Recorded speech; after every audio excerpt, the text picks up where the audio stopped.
This Road to Osaka series is powered by Mizuno. Hear from Reece Edwards, Rachel McGuinness and Julian Spence, and other top Australian marathoners in their push to the Osaka Marathon on February 25. Well, we have two of those names here tonight. Not the third, but I am joined by Reece Edwards. Welcome, Reece. Episode 4. Thanks, mate. Thanks for having me along again. Received a bit of a sad message before from Rachel, just informing us that she got some bad news about her scan that she had done today. So not quite in the right headspace to sort of come on a big public podcast when she only got the news an hour or so ago. Yeah, and I don't blame her at all in that regard. Like it's so hard. Even the whole journey she's had, she's kind of, been talking about her injury. So to have news that may not have gone her way, it's pretty difficult. I feel for her. Yeah, me too. She had a bad patch with injuries and ongoing stuff where it just wasn't getting better for a long time. A lot of unknown stuff last year, and so it sounds like it's sort of happening all over again for her, which is a real shame because she got so much potential, and when she gets going, no doubt we're going to see a really big result from her. But looking like maybe it'll be mid to later in the year. Yeah, which is such a shame, isn't it? And this is the shit part about our sport. But then at the same time, it's one of the things that makes our sport so great is that balancing act. So, and we can get it wrong, and sometimes you don't even realize why you're getting it wrong. And I hope she keeps, loving running and comes back certainly stronger, because I reckon coming back from injury, you see everyone always do it and they always come back stronger. So, yeah, it'd be good to see her back. Yeah, there's a bit more edge to you. You appreciate it that little bit more. It certainly happened with me before. It's so true, isn't it? Because running just becomes this monotonous grind where you literally are not enjoying any step, and then you have a few months off or 6 months off, and all you want to do is go for a run. And as soon as you go for a run, you just love life. So, yeah. Oh, I know. It teaches you not to complain about those monotonous doubles you might do, or that fatigued state you're in for the double where you get back and you're like, I didn't enjoy a second of that. But you actually did enjoy it. You just didn't appreciate it at the time. Because if you take that away, you can guarantee that's the only thing you want to be doing. Yeah, that's it. Because it's one of those things, when you're fit and you just go out and you run 15, 20 Ks, easy jog, having a conversation, and you're don't even feel like you've exercised afterwards, and you haven't even got a high. We take that for granted so much. And then as soon as you're injured and you're trying to come back, and when you're injured, you're like, even if I could just run a kilometer, and you're like, yeah, you take a lot for granted when you're fit and not injured. So 100% you do. I know when I've had longer injuries, I'll be just driving along a road and see a runner and just get a stab of jealousy and think, fuck. How good would that be? Just the feel of running right there. Yeah. Are you the sort of guy, when you're injured, I avoid everything running related? So I don't look at any events. I don't look at results. I remove myself from the entire environment. Are you that sort of person? No, because I'm on a running podcast every week. Oh, that's true. Yeah, that sucks, man. And I work in a running store. That's hard. My entire life is running, and I coach other runners. There is literally all I do is run. That is just I'll wake up, I'll have athletes who have done a workout, so I'll be thinking about running there. I'll go to work and I'll serve. I work with runners. Okay, so the vibe out the back of the store, you've got 4 or 5 other runners who are there working that day, all talking about their session, races coming up, the new shoes that come in, and I'll just be like, this is the worst place to be an injured runner. And then you go out and you've got to be enthusiastic about someone else who's just started running, and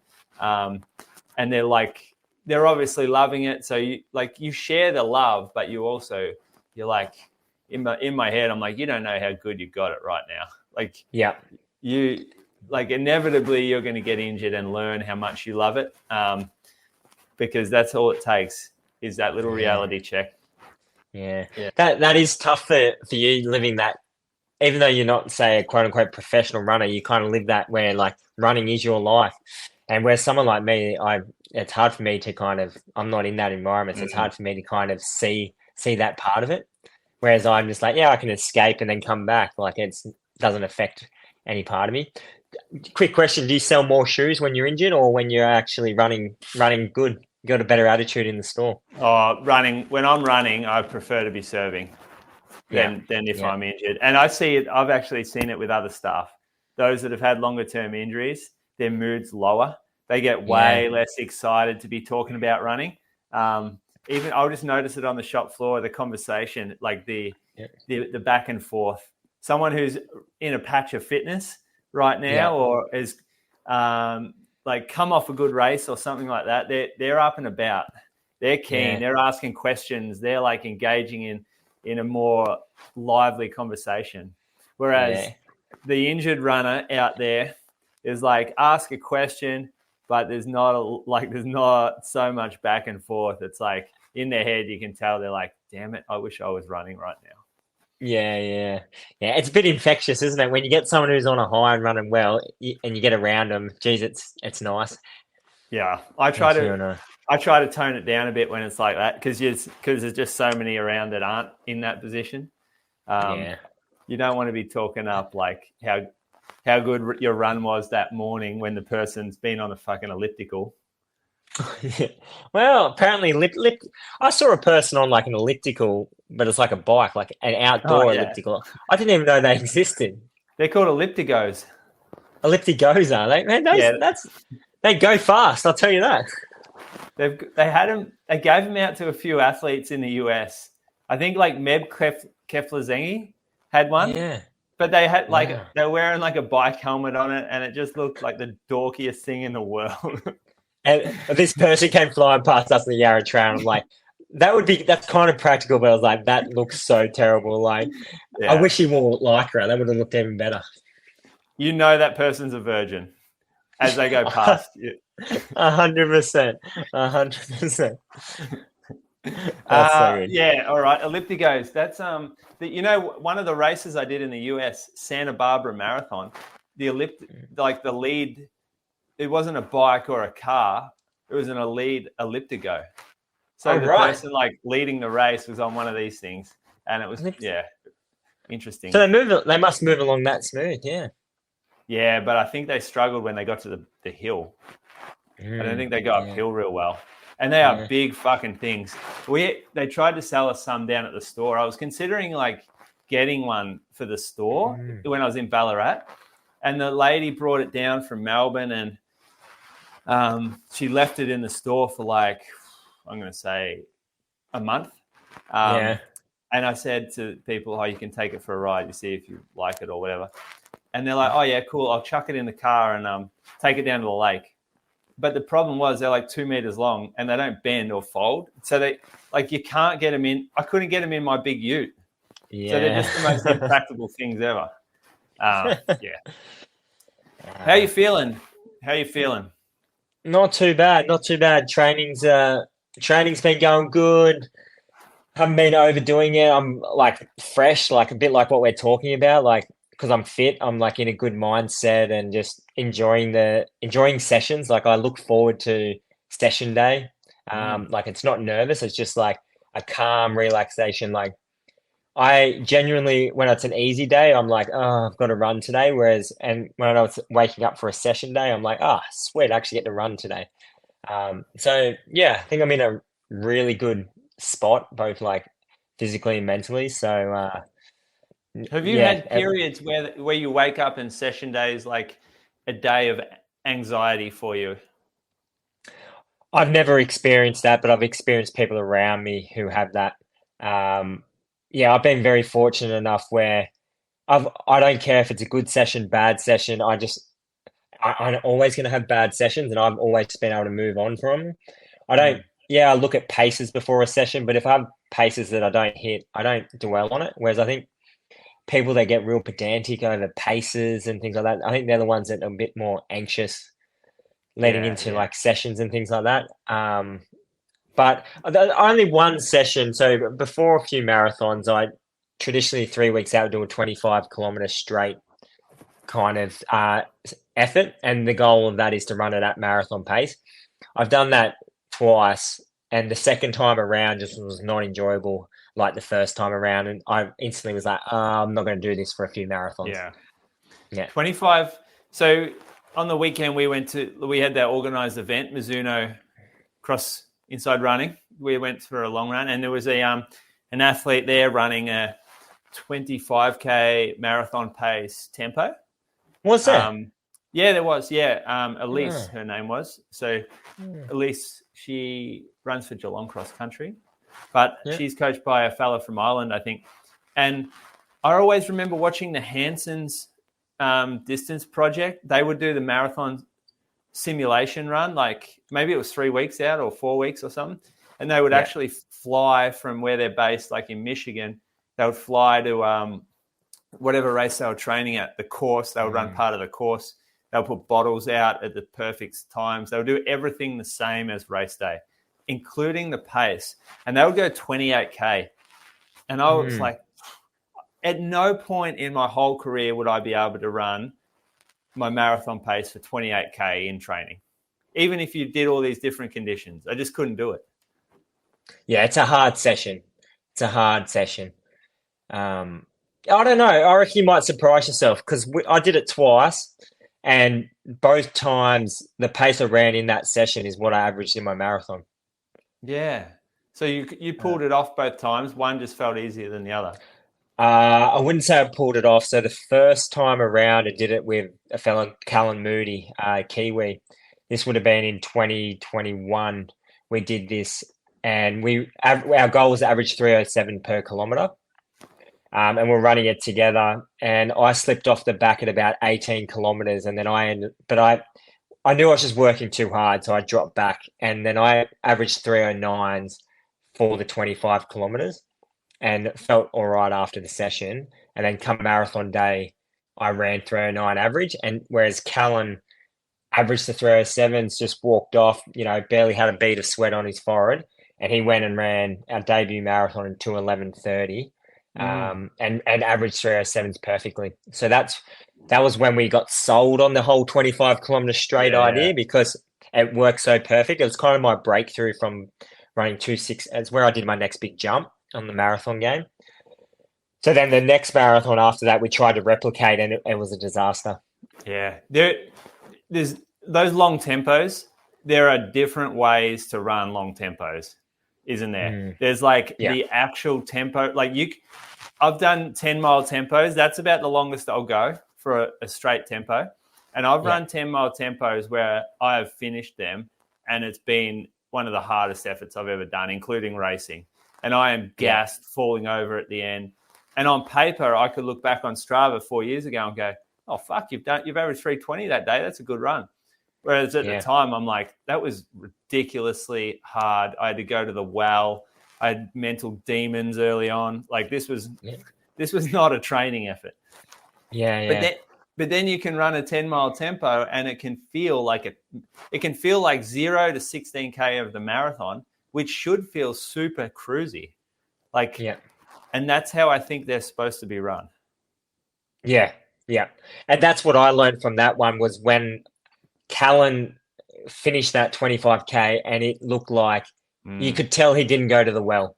And you're oh, that guy it hasn't been a 25-kilometer time trial. He hasn't overdone that. And that's why come race day, he was able to run it for 42. Whereas for me, come race day, I went out at 3:07s and then blew out again, just like that race. But I think you're right. A tempo should feel like how that early on in the marathon should feel like. You should be absolutely cruising, rolling along, uncomfortably comfortable. And maybe because of the training load you're under and the fact that it's not race conditions, whatever, maybe you could say it's the 15 to 30K mark. So there is some fatigue in the legs. You're a little, under-fueled, or you're more depleted when you hit the session. And so you can expect it to feel harder than what the actual 0 to 15 on the race day will. But certainly not the last 15. I think that's problematic. And that last 15 is so hard to replicate, right? That was what Yeah. That was what Brady was mentioning to me on the weekend. He was like, "Oh, running 25K with really fast intervals is not my issue. My issue is at the 35-kilometer mark in every marathon I run is I get hamstring cramps that limit my performance." And you're like, "Yeah, that sucks, mate, because how the hell do you train that?" Well, like even doing like what we've been doing on yourself, like these long, steady kind of runs into intervals, it's still different, isn't it? It's different, but it's as close as I think you can get. That's for me. Like you can go and bang 3x5K, fresh as a daisy. That ain't simulating the last 5K of the marathon in any way. Like that's getting you used to sort of that pace, working in that zone. But and that's why I think they say the marathon's so mental, because there might be some physical ailments that late, and there could be some that do slow you down, but a strong mind can put up with that ailment a little bit longer than a weak mind can. That's marathoning, though. That's smirking while you're saying that. It's easy. Well, I am saying, and that's not a crack at anybody. Like I don't think that's a crack at anybody, but that's just the reality of it. Is that some people can relax and accept and tolerate discomfort longer than others can, and whatever gets in your head at that point, if it's bad, will make that pain and discomfort feel so much worse, intolerable, that you have to slow down. And some people will feel it, embrace it, and be able to channel it into like a fuel to get them through. And those that can channel it well, they're the ones that like it exactly the same fitness level as the person next to them. They're the ones that can finish that race off. Yeah. And whilst we're on kind of this sort of topic, the Canova super block method, do you think that's just overcooking it? Do you think that's like doing the AM, like a big session in the morning and then backing up again in the PM? Do you think there's any, valid, I don't know how to say the word, but do you think it's worth it? I don't think it's worth it. That's me. Maybe a professional runner, then they could maybe pull it off, but I don't think someone who's got any type of outside stress in their life could do that. Like, can you explain what it kind of the method is? Oh yeah, so I've never done it myself, so I've never really looked into it too much. But a special block or a special day, I guess it is. It's a double session day, or even sometimes I think some people have even turned it into triple days. But it's a hard session in the morning, so it could be like 2x10K at marathon pace in the morning, and you'll warm up and cool down, and then you'll run a session in the afternoon that might be like 15x1K at half marathon pace, or cutting down to 10K pace. And so the like two really big volume sessions in one day, total volume of the day is over 50K, and it's followed by like 3 to 4 days, I think it is, of just really low stress jogging. So it's the whole super compensation type theory in play. I see so much risk with it. There's just so much fatigue in that second workout. If you're getting up and going to work the day after that, you're fucked, I reckon. Yeah, I agree. Yeah. I know some people and one of the other things with the Canova stuff is talking to people in Kenya and who have been around it a lot. A lot of the training that he's written out and you see on the internet, I don't think that it actually got completed as it was written. I think a lot of it was adjusted on the ground. Say the sessions get written or the reports come back, but it's not exactly how it was written. There's a bit of a disconnect between perhaps Canova at the time not being in Kenya and what's actually happening on the roads. Ah, right. Interesting. And so that's what's probably trapped a lot of people in the past, is that they see this stuff come through, like big Let's Run threads with training diaries and training plans, but maybe the athlete's only doing 80% of that. And we're thinking there's this secret source out there is this training, but really even like a guy doing 250K a week and living as a professional athlete in Kenya is not able to handle that type of workload. Yet we're pulling it off the internet thinking it's gospel and following. It's like religion. Not true. We really do, don't we? We're like, the cult of Canova. Mate. Yeah, fuck. I've got his book and everything. And like, there you go. I'm for it. I was like I think it just gets sucked in. I actually believe it helped me become a 214 guy. Like I followed it, but I also found that it cooked a lot of people that I was applying it to. A lot of people. But as a coach at that international performance, are you happy to cook, 200 people to get that diamond? Nah, not if you've got a personal relationship with them. Like, not true. If you care about the athlete. It's all right on paper. Like, if that bloke has 200 Kenyans rocking up to his session, gives him all the same, and then all of a sudden one bloke comes out, runs 2:2, brilliant. But I actually give a shit about the other 199 showing up and I want to see them improve and make the start line and.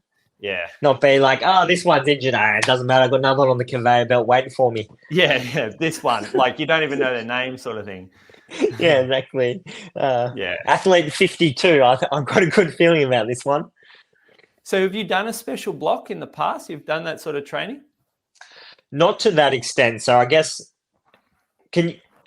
I've tried every now and then just a random day, which I would say is closer to the Norwegian method. Can you which is like, from my idea of this, you will understand this a lot better than me because I don't know much of this at all. But my understanding is the Norwegian method, they're much smaller sessions and they run a lot more controlled. Is that correct?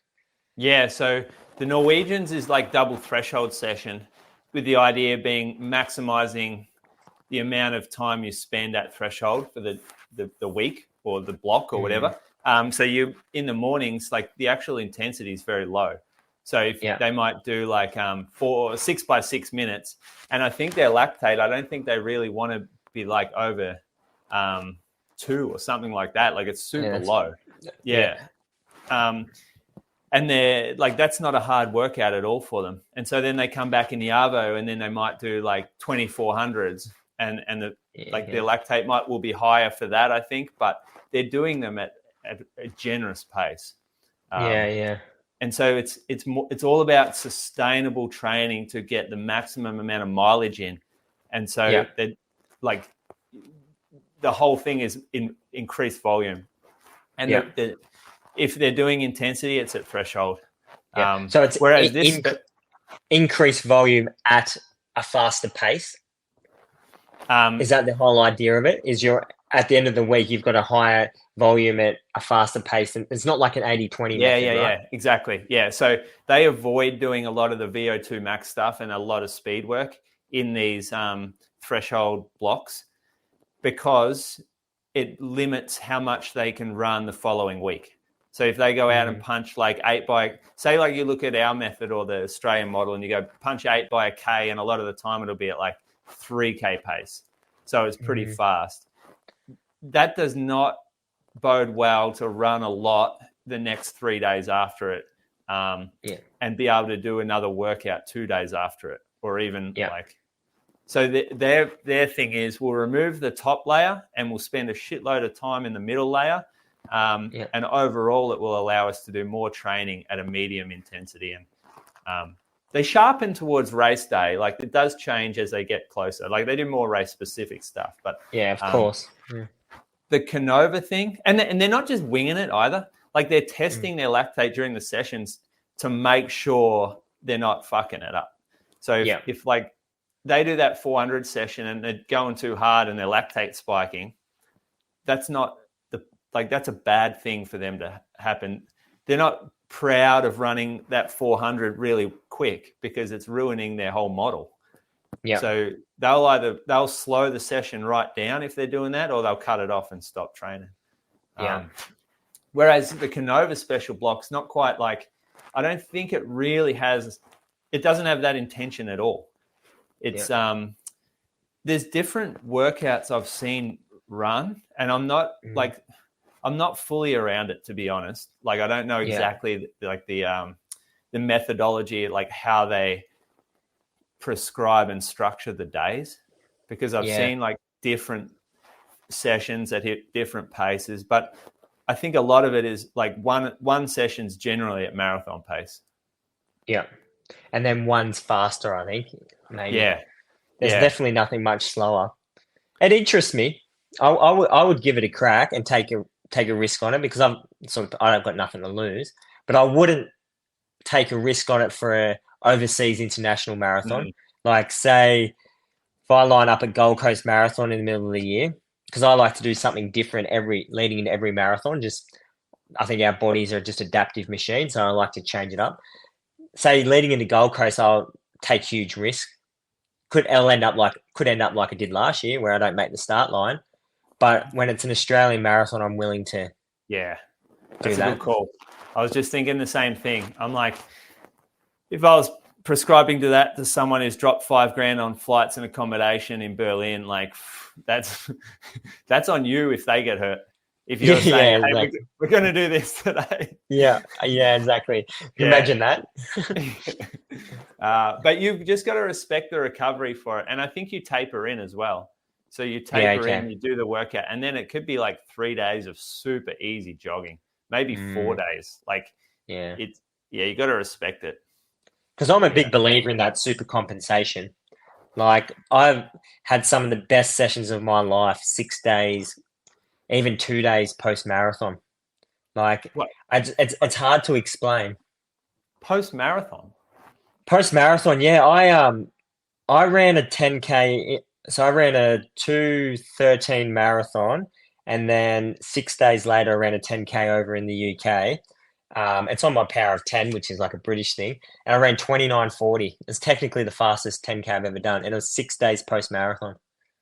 What about muscle soreness? I have never experienced DOMS post-marathon. At all? Even after Sydney?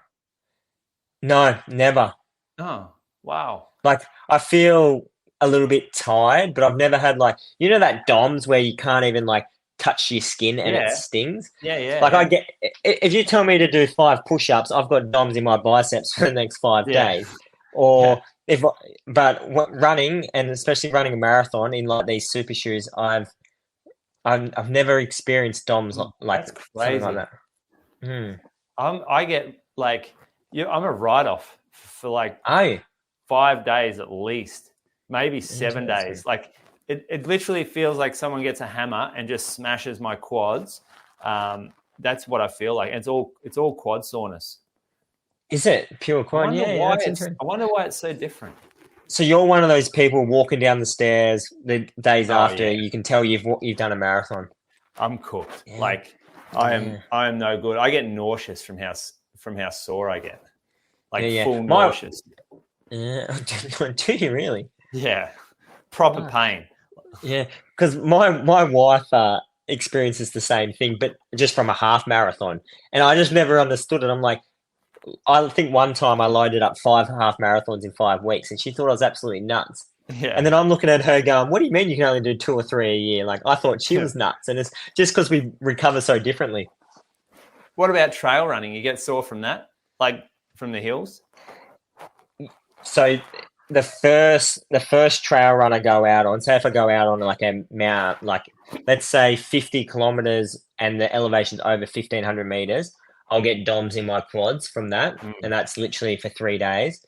And then if I do about 3 or 4 of them, then I'm pretty good. I won't get DOMS anymore. I can go out and run 50Ks, 55K, and I wouldn't get DOMS. Yeah. And I've made that mistake. So the Tarawera and Ultra Trail Australia, where I did actually well, I had conditioned my body for about 8 weeks prior, whereas I've done 1 or 2 other races where I've decided I'll just turn up and do it and hope that my body has remembered. But those are the races where my quads have gone after like 60Ks. Yeah. Oh, you felt it on the day. On the day, yeah. If I haven't conditioned, But it normally only takes me about 3 big long trail runs to feel my body's conditioned and ready for like 100K.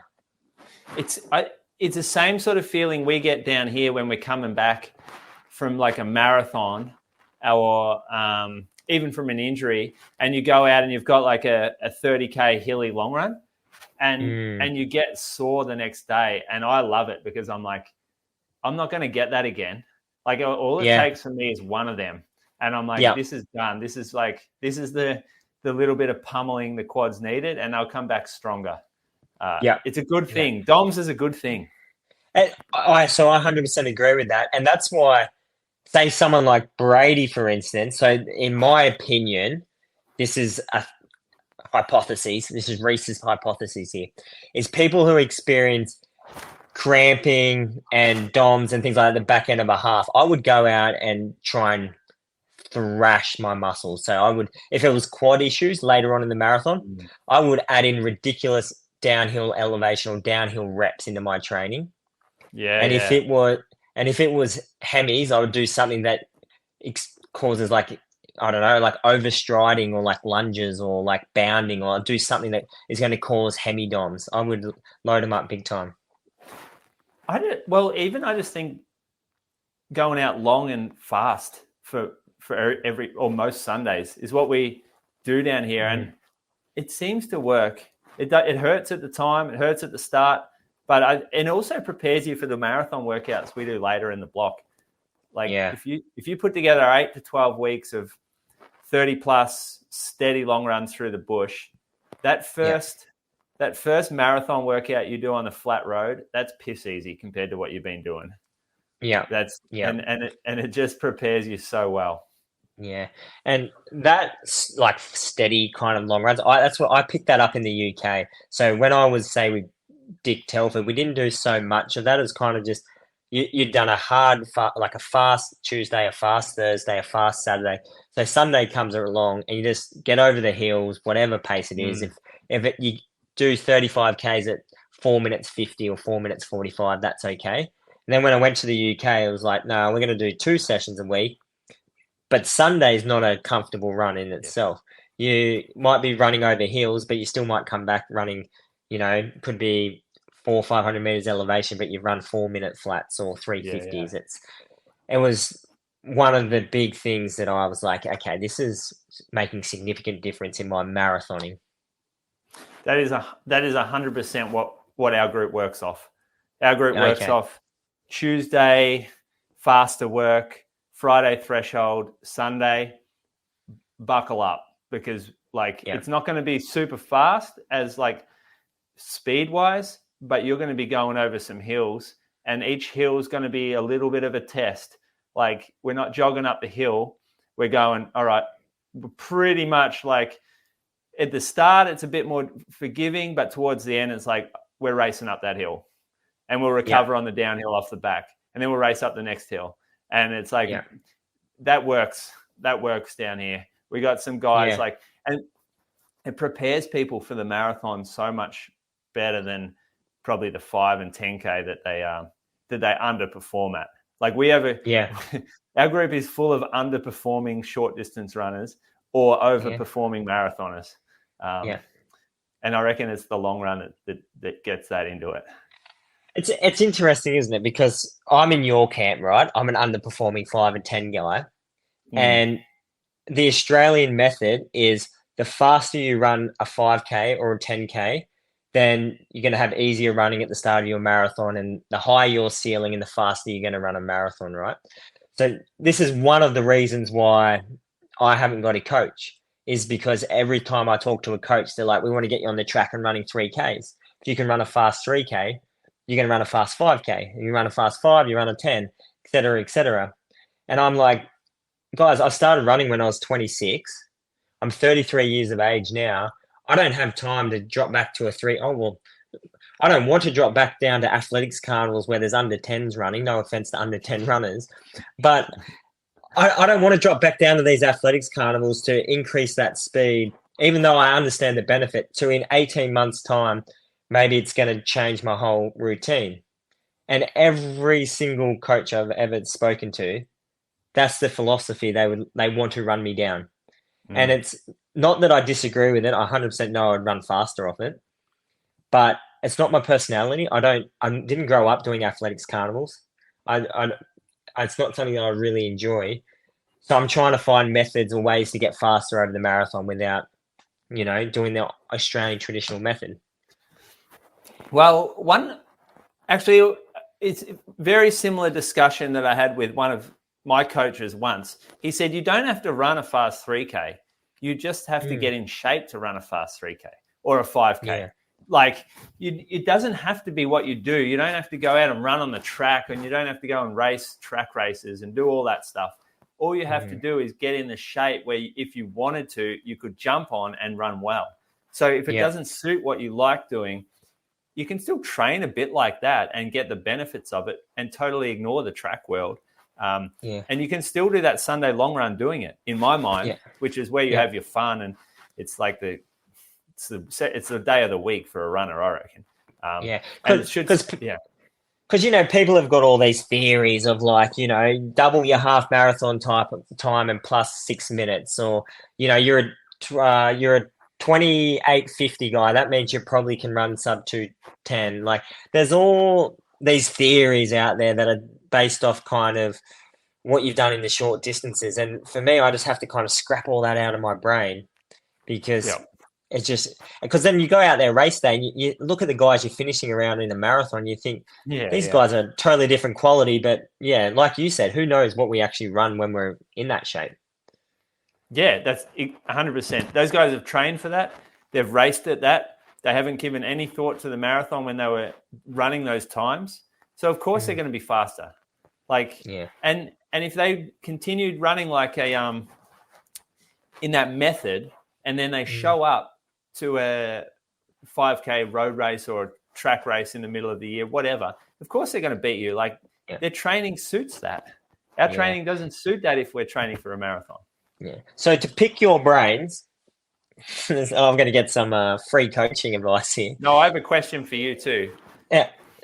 To run a sub 2:10 marathon, what sort of speed do you think you need over the 10K and half? No. See, I've never considered that, so I don't know. I don't even know what pace 2:10 is because I've never had to calculate that. So you're looking at say 3:04 to 3:05 pace. Well, for you or for in general? Because there's not for me in Osaka, but so this is me putting it out to the public. I only have one goal in marathoning, and I have no interest in chasing I know I'm not good enough, and I'm not chasing Australian best, but my one and only thing is I want a sub 2:10. Yeah. And I will take as many risks as possible, and I will have injuries, and my time is limited, but that's the only big thing for running 2:12. Yes, I want to run 2:12 at Osaka, but my ultimate goal is sub 2:10, and that's what I'm striving for. That's what gets me out the door. So you know what minute per K pace that is off the top of your head by heart? Yeah, by heart, yeah. And it is exactly? It will be just between 3:04 and a half, just under 3:05 per kilometer. Yeah, okay. I think it depends on 100% depends on what sort of athlete you are, obviously. I'd say I'm going to say you probably want to be able to run a half at 3:01s to be able to do that. So say my PB is 63:38 for the half. So I've run 3 flats for a half. Hypothetically, I don't have to get that much faster. I just need to maintain that. I think you need to make it as comfortable as possible at 3:0 before you hit the marathon block. So in the period before that 8 to 10 weeks where you switch over and start to do real marathon specific stuff, you need to make 3-minute K pacing. That has to feel very smooth to you. Has to feel smooth. And you'll do that by a lot of under pace work at that, I think. And then because your physiology, you can do strength. You have strength. You don't need to work on strength. So if you got 10 weeks, how am I going to improve my marathon? And you go and do a bunch of marathon stuff. That's how much ceiling is there for you? So your marathon, you're a brilliant strength runner. Your strength is already here. Whereas you struggle with like maybe VO2 or threshold stuff might be not quite as good as sort of that strength and that, like, I guess, metabolism at that slower pace. So your ceiling to improve that threshold stuff and that, I guess, running economy down here, that's bigger. There's more gap there. So if you spend a bit more time trying to increase that, all of a sudden the ceiling there's raised. The strength stuff's always there. That's just you as an athlete. And so I would be focusing on that to get there's bigger gains there. There's more return on investment for you.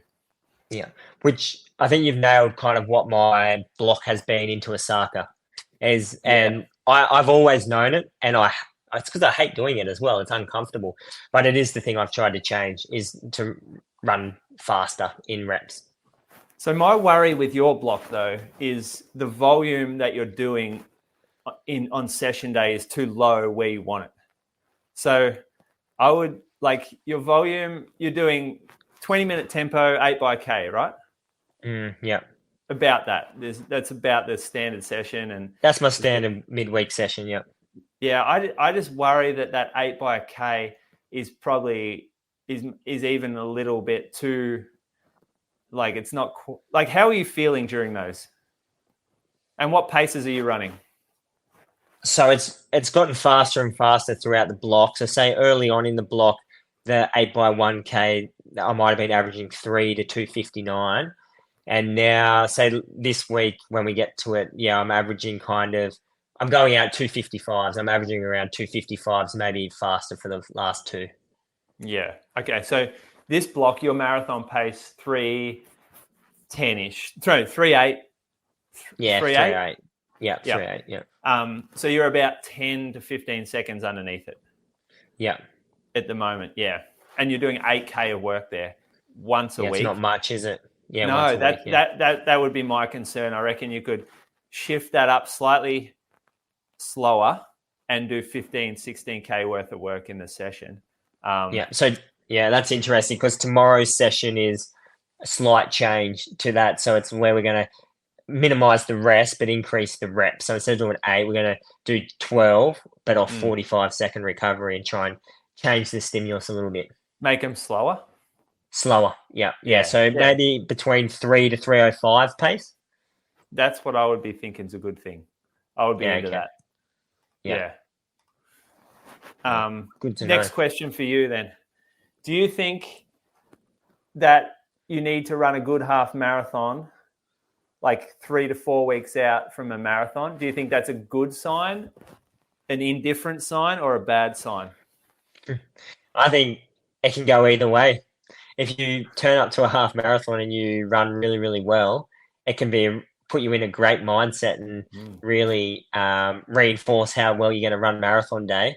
But then it can work the other way where it can absolutely send you spiraling down a black hole that ruins your marathon. So I think it depends what your mindset's like. Someone like me, good race or bad race, I would rather get those race sensations. So like, you know how racing brings out that little bit extra suffering that you can never get in a session? Yeah. You just learn to dig that little bit deeper. You learn to follow moves. You learn to run within a pack. Like sometimes in a race, you don't feel 100% comfortable because someone might be running right on your shoulder between you and like jamming you into the gutter. And there's just little things like that you can't replicate as well in training. So I think doing a race is great to get ready for a race. Like it's just how I've always been. But I definitely think it's a mindset thing. If you're the sort of athlete where if you have a bad one, it could completely spiral you, then I don't know if it's worth the risk. Yeah. Oh yeah. Okay. But for me, I'm a big fan of it because I think I look at cycling. So I look at cycling or even tennis or nearly any sport. No one turns up to like the Australian Open without playing some like a little tournament beforehand or some warm-up matches. No one turns up to the Tour de France without having done the smaller events beforehand. Like, I don't think he does. Yeah, you've quieted me up there on that one. Kipton does. But yeah, okay, fair. But maybe well, there you go. Maybe they could run 1:58 if they followed my methods. I get your point. I think you need to tune up.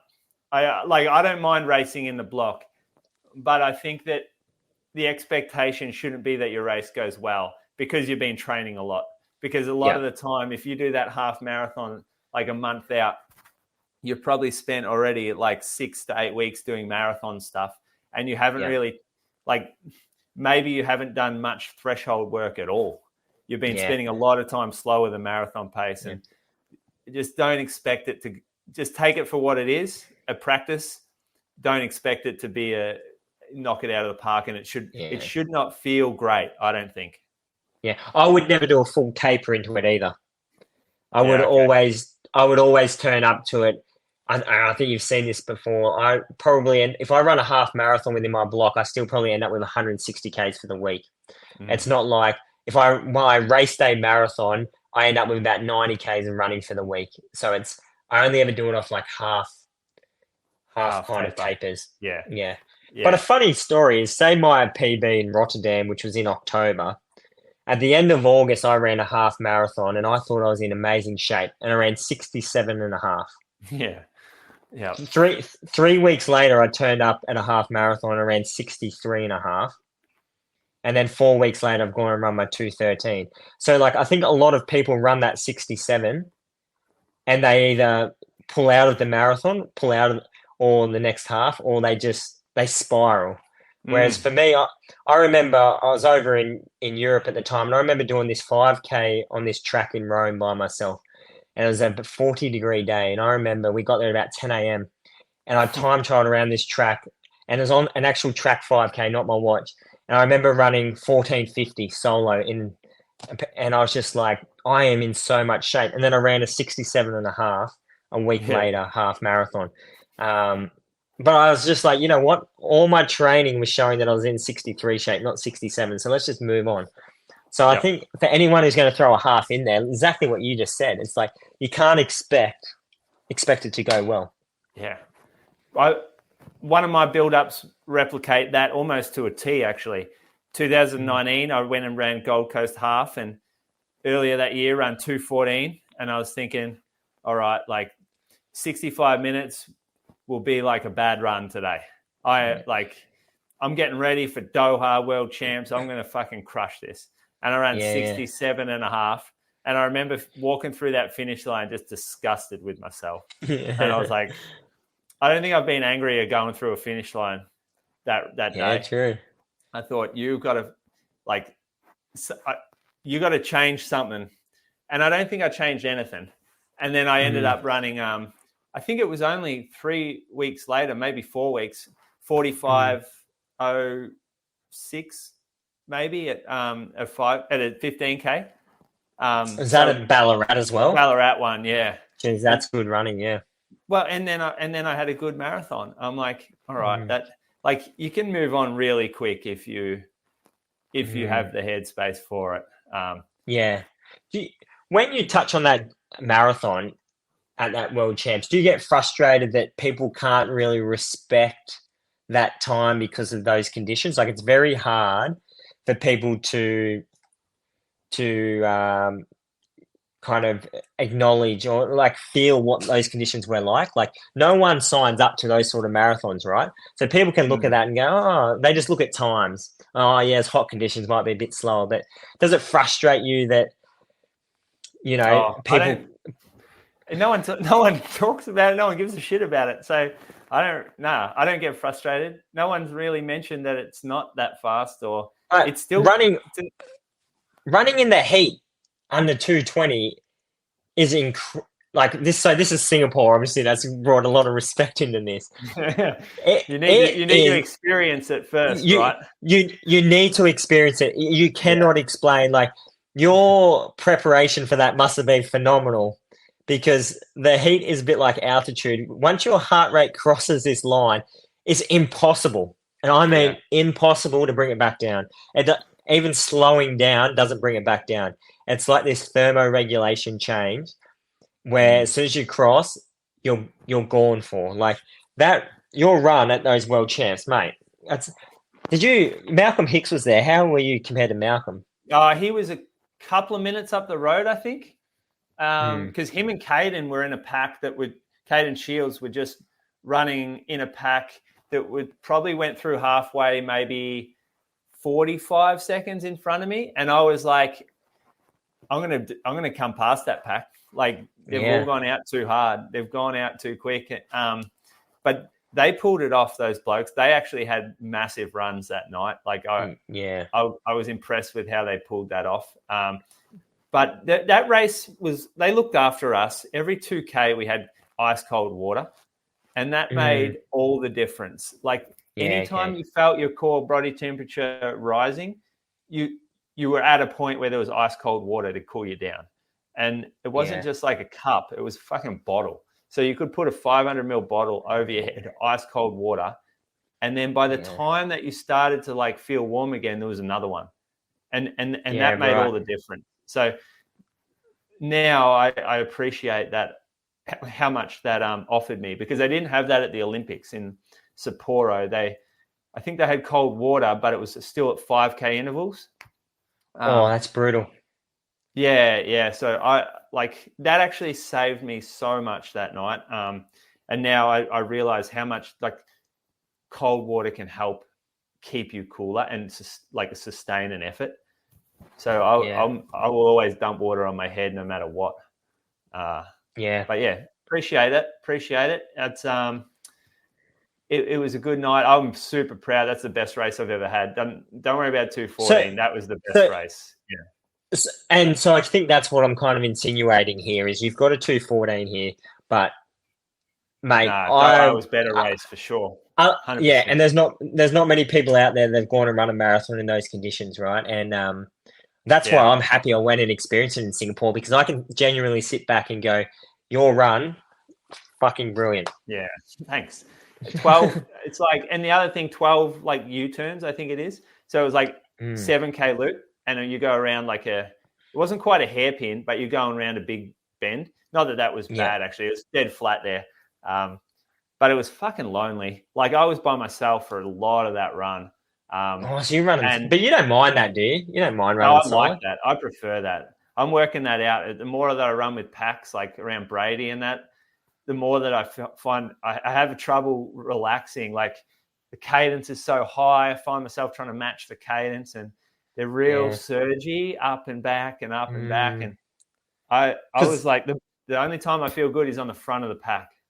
Yeah, it's interesting because I always remember Lake Biwa 2019 where you said to me, "No, this is too quick, Reece. I'm just going to drop back." And I remember just thinking to myself, "You're insane," because there's no one back there.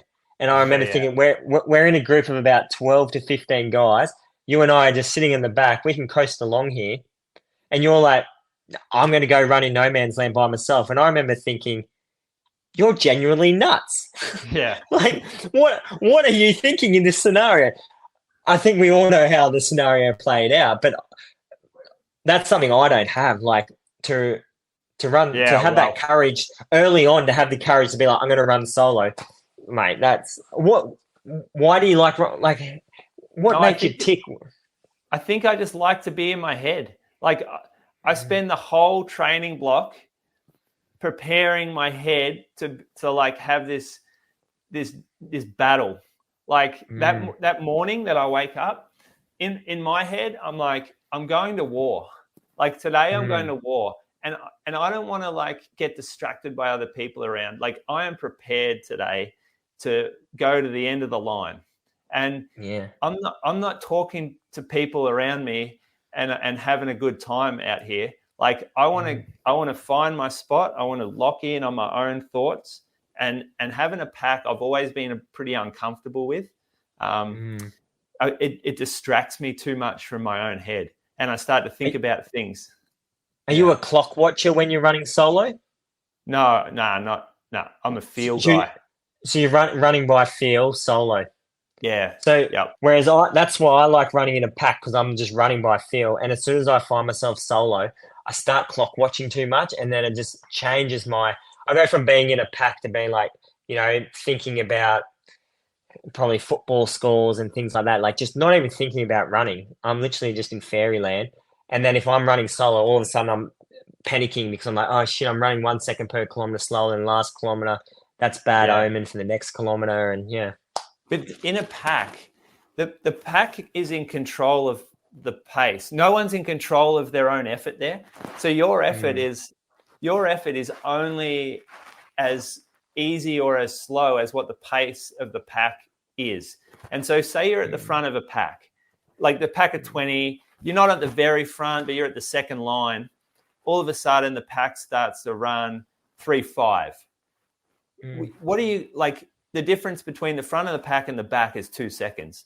Like your natural inclination is to just stay where you are in the pack.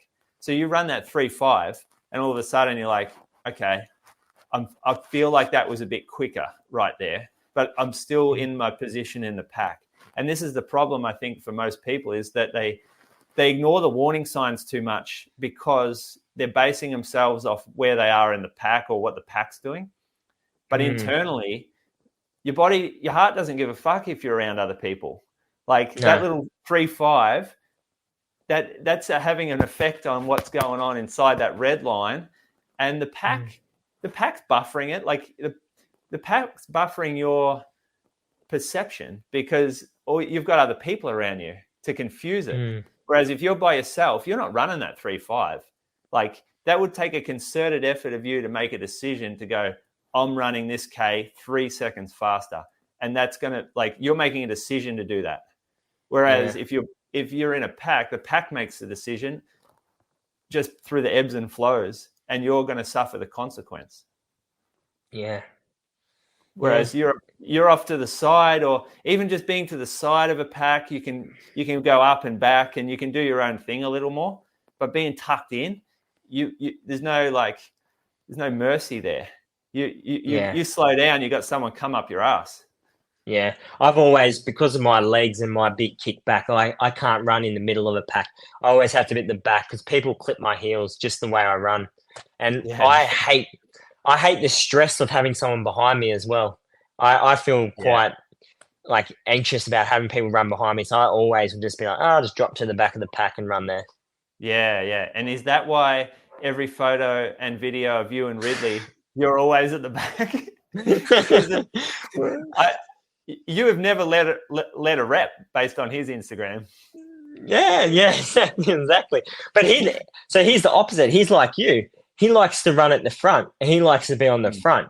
And then as soon as someone's in front of him, or someone's got in front of him, that's when he starts to get a bit uncomfortable. But he loves to run on the front. He doesn't care if anyone's running in front of him. If he's on the front, you're like, oh, he must be feeling pretty good.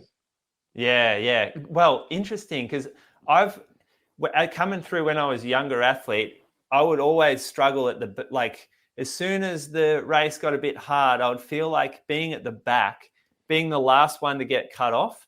As soon as I got to that point, I was just fucking bang, gone, like sliced off. And I think it was a mental thing. And as soon as I changed my mindset a little, and I'm like, no, don't be the one at the back. Don't be the one getting sliced off. And I started to have better results because of it. Just interesting. Just the positioning of where you are. It just was a real negative thought thing for me, being at the back of a pack and feeling like you're 2 steps away from getting dropped. Yeah. Do you reckon that's more noticeable on a track butt than on the road? It was always on the road for me that I was noticing. Oh, was it? Yeah. Oh, interesting. Yeah. Maybe I'll try and get up there in a pack then. Just get to the side, maybe. Do your thing on the side. Because those Japanese, I don't know, there's a lot of them. There'll be a lot of them around you, I reckon, if you're going for 212. There'll be a bit, Yeah, it's going to be interesting. Yeah. Let's talk about your week. It's only taken an hour to get here, but sorry about that. No, that was good chat. You ran 164K. I want to hear about it. So Monday, just easy jogging, 19 kilometers. Similar to last week, I'm back at work. We're sharing run times. So I'm just doing a lot of singles during the week. So Tuesday, similar sort of thing, 17 kilometers easy. We touched on my session earlier on my Wednesday session. So Wednesday, I did a 15-minute tempo, 3-minute jog recovery into 8x1K. And I did this with Michael Marantelli and Ben Kelly. So we've got an extra man, mate. That's when he can, he's going to jump in with us. That's good. Which was nice to have him down there. He's running well. Yep. So he was running 1Ks. So how'd that group play out? Yeah, so we did the 15-minute tempo. We all ran together, so we averaged 3:15s for that 15-minute tempo. A bit like I said last week, just after work, I just like to get something like that done just to get my legs rolling. When we did the 1K reps, Marantelli, he was running 2 minutes 40. So he knew that my goal pace was 2:55. So he decided he'll do 2 minutes 40. That'll give him 75 seconds recovery, because I'm having 60 seconds recovery at 2:55 pace. Yep. So would he just finish the rep and jog up to your finish spot? Yeah, we're doing like an out and back, so 1K out, 1K back. So he was able to just easily link back up. And then Ben just did the 4x1K session like he did the week before. So yeah, that went really well. We went out at 2:55s, which is the first time I've ever attempted that. And we ran that for probably the first 6, and then the last 2 got a little bit quicker. I think the last one was about 2:50.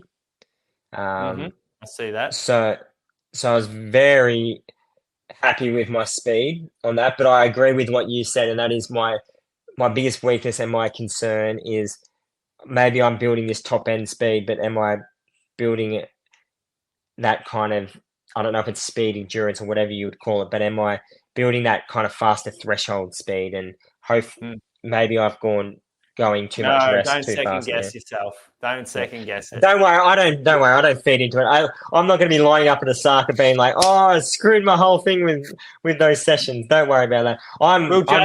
We'll judge this after Osaka. Yeah, I'm running on a high because I haven't been running consistently in the 250s for 4 years. So this is good. Really? Even when you were running 213, you weren't hitting 250s? Nah. It was like we would never do 8x1K over in the UK. So when I was doing 230, I was living in the UK, and 8x1K doesn't exist over there. Yeah, right. And then that session went well. Thursday, back to easy jog after work, 18 kilometers. Friday, same sort of thing, easy jog, 17 kilometers. And then Saturday, because this week we're sessioning on a Sunday. So Saturday I did a double. I did 15K easy in the morning, 10 in the afternoon. Do you want to run through your Monday to Sunday and then hit the Sunday together, or what do you want to do? Oh yeah, that's not a bad idea from you. My weeks are so boring.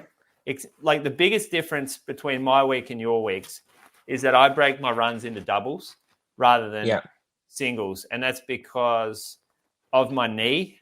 My knee does not handle longer single runs very well. And so I'll still try to hit the same sort of volume as what I probably wanted to in a single, but broke it up into 2. Just seems better for me. 8K in the morning, Monday morning, and then 8 in the afternoon. And I've got a little picture of you up here, actually. Oh, that's such a stitch up. That's such a stitch up. Look at you. You've got your name on your top. Oh, mate. Why is your name on your top for? So that's just a triathlete. That's what triathletes do, mate. I never represented or anything like that, but to get on the start line at a race, they always put your country in your name. What do you mean? You can't race without your name on your bib?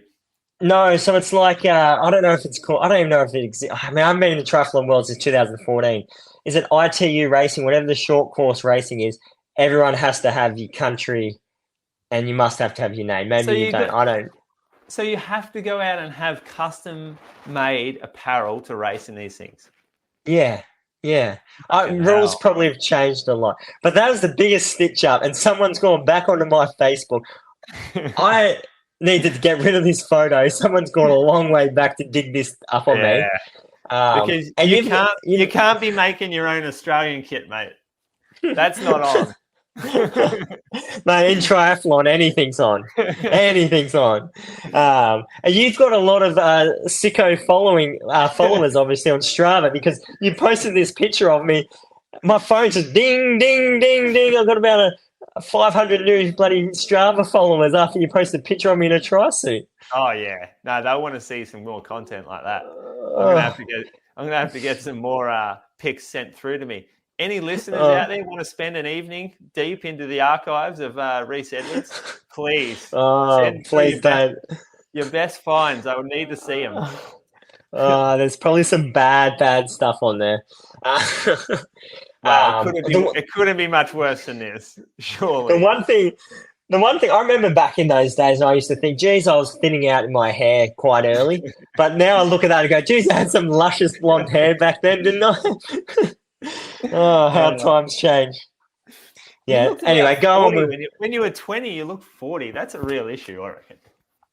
When I was 20, I looked 40, you reckon? Are you 20 in that picture? What would I been? I would have been 24. You look like one of those like World War II soldiers who's like that's the same sort of haircut. You know, the ones that are young, but they're actually like spent their whole childhood on a farm working. My granddad was a dairy farmer and he went to war and he taught me the old short back and sides. Yeah. And that's how I've gone ever since. And now you've just gone real short front. Very short, especially when I'm running or the wind's blowing.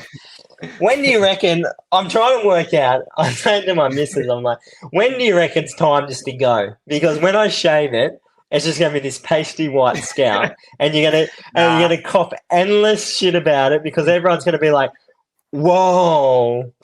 And I'm like, I don't know when to do it. Summer, I'll probably do it in winter because I don't want to get sunburn early on. But yeah. No, what you need to do is just keep the sides real long and do the shave through the middle here. So mate, you've actually just described my old man's haircut. That's literally my old man, and one of my older brothers has that going as well. I like that.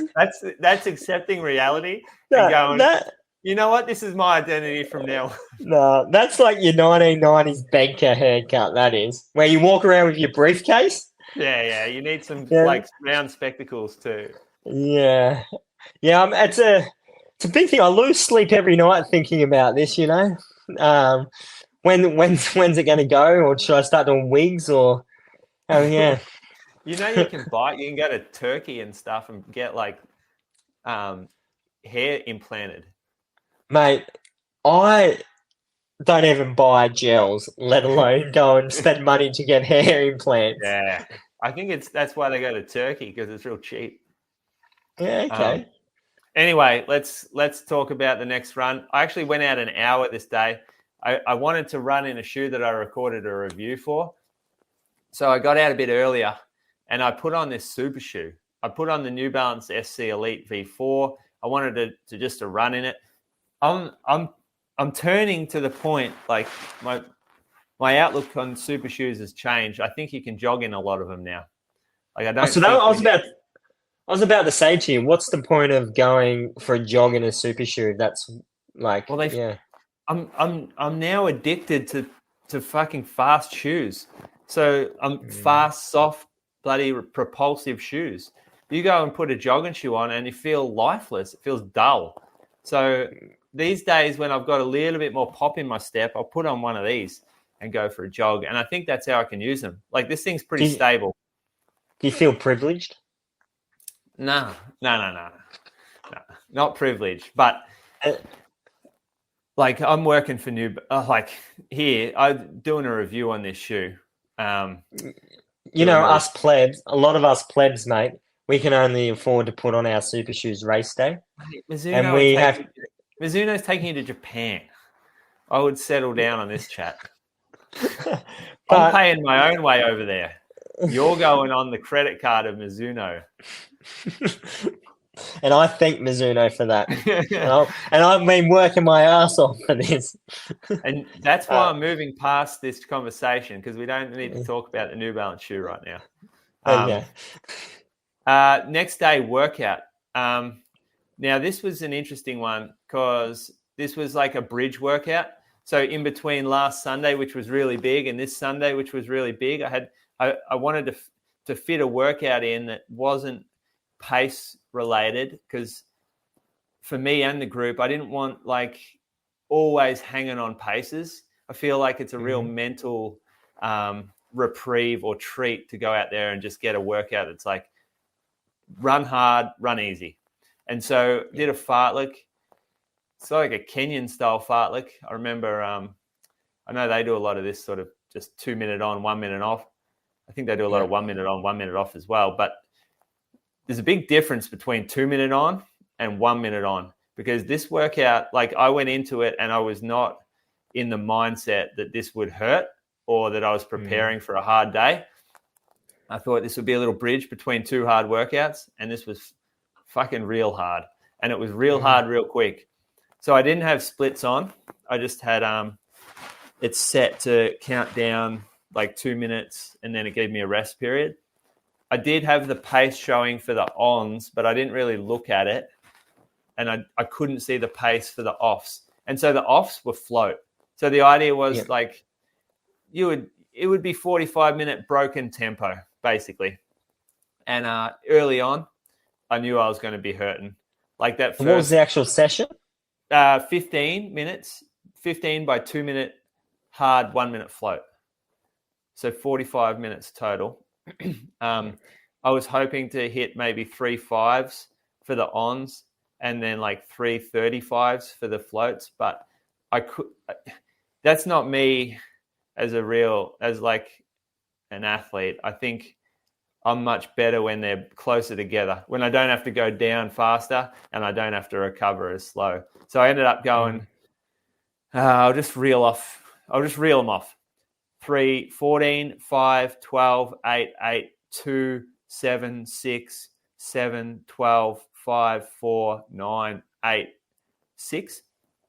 And the floats were 26, 34, 38, 38. 24, 25, 24, 33, 31, 33, 28, 32, 34, 31, 27, 19, just to make the workout look a little better at the end. So what you've averaged, about 320 for 45 minutes or something? No, it was 314s at the end. Oh, shit. Yeah, I know. So I finished this. Like, this was a mental tough one. I was having some conversations in my head towards the back end, making sure I actually got this one finished, because it was getting hard early. And so I was in the head going, just form, relaxed, smooth, doesn't have to be fast, all this sort of stuff. And then I get to the end, I'm like, that was one of the worst workouts I've had. Fucking glad it's over. I look down at my watch. I'm like, my watch, the Garmin actually said 3:13. And I'm like, holy shit, that's a fucking great workout. Yeah. How did that happen? I had no idea how that happened. It was no wonder it felt so hard, because you were running so fast, especially on the floats. And so I come away from that really happy, knowing that. Because if you go out for a 45-minute tempo and you're told 45 minutes at 3:13, 3:14 pace, do you reckon you would have hit it? That's hard for me. I would have worked hard to hit that for sure. Would have been a battle. And you've done it in a fartlek. Yeah, I'm not and that's why I was real happy with it.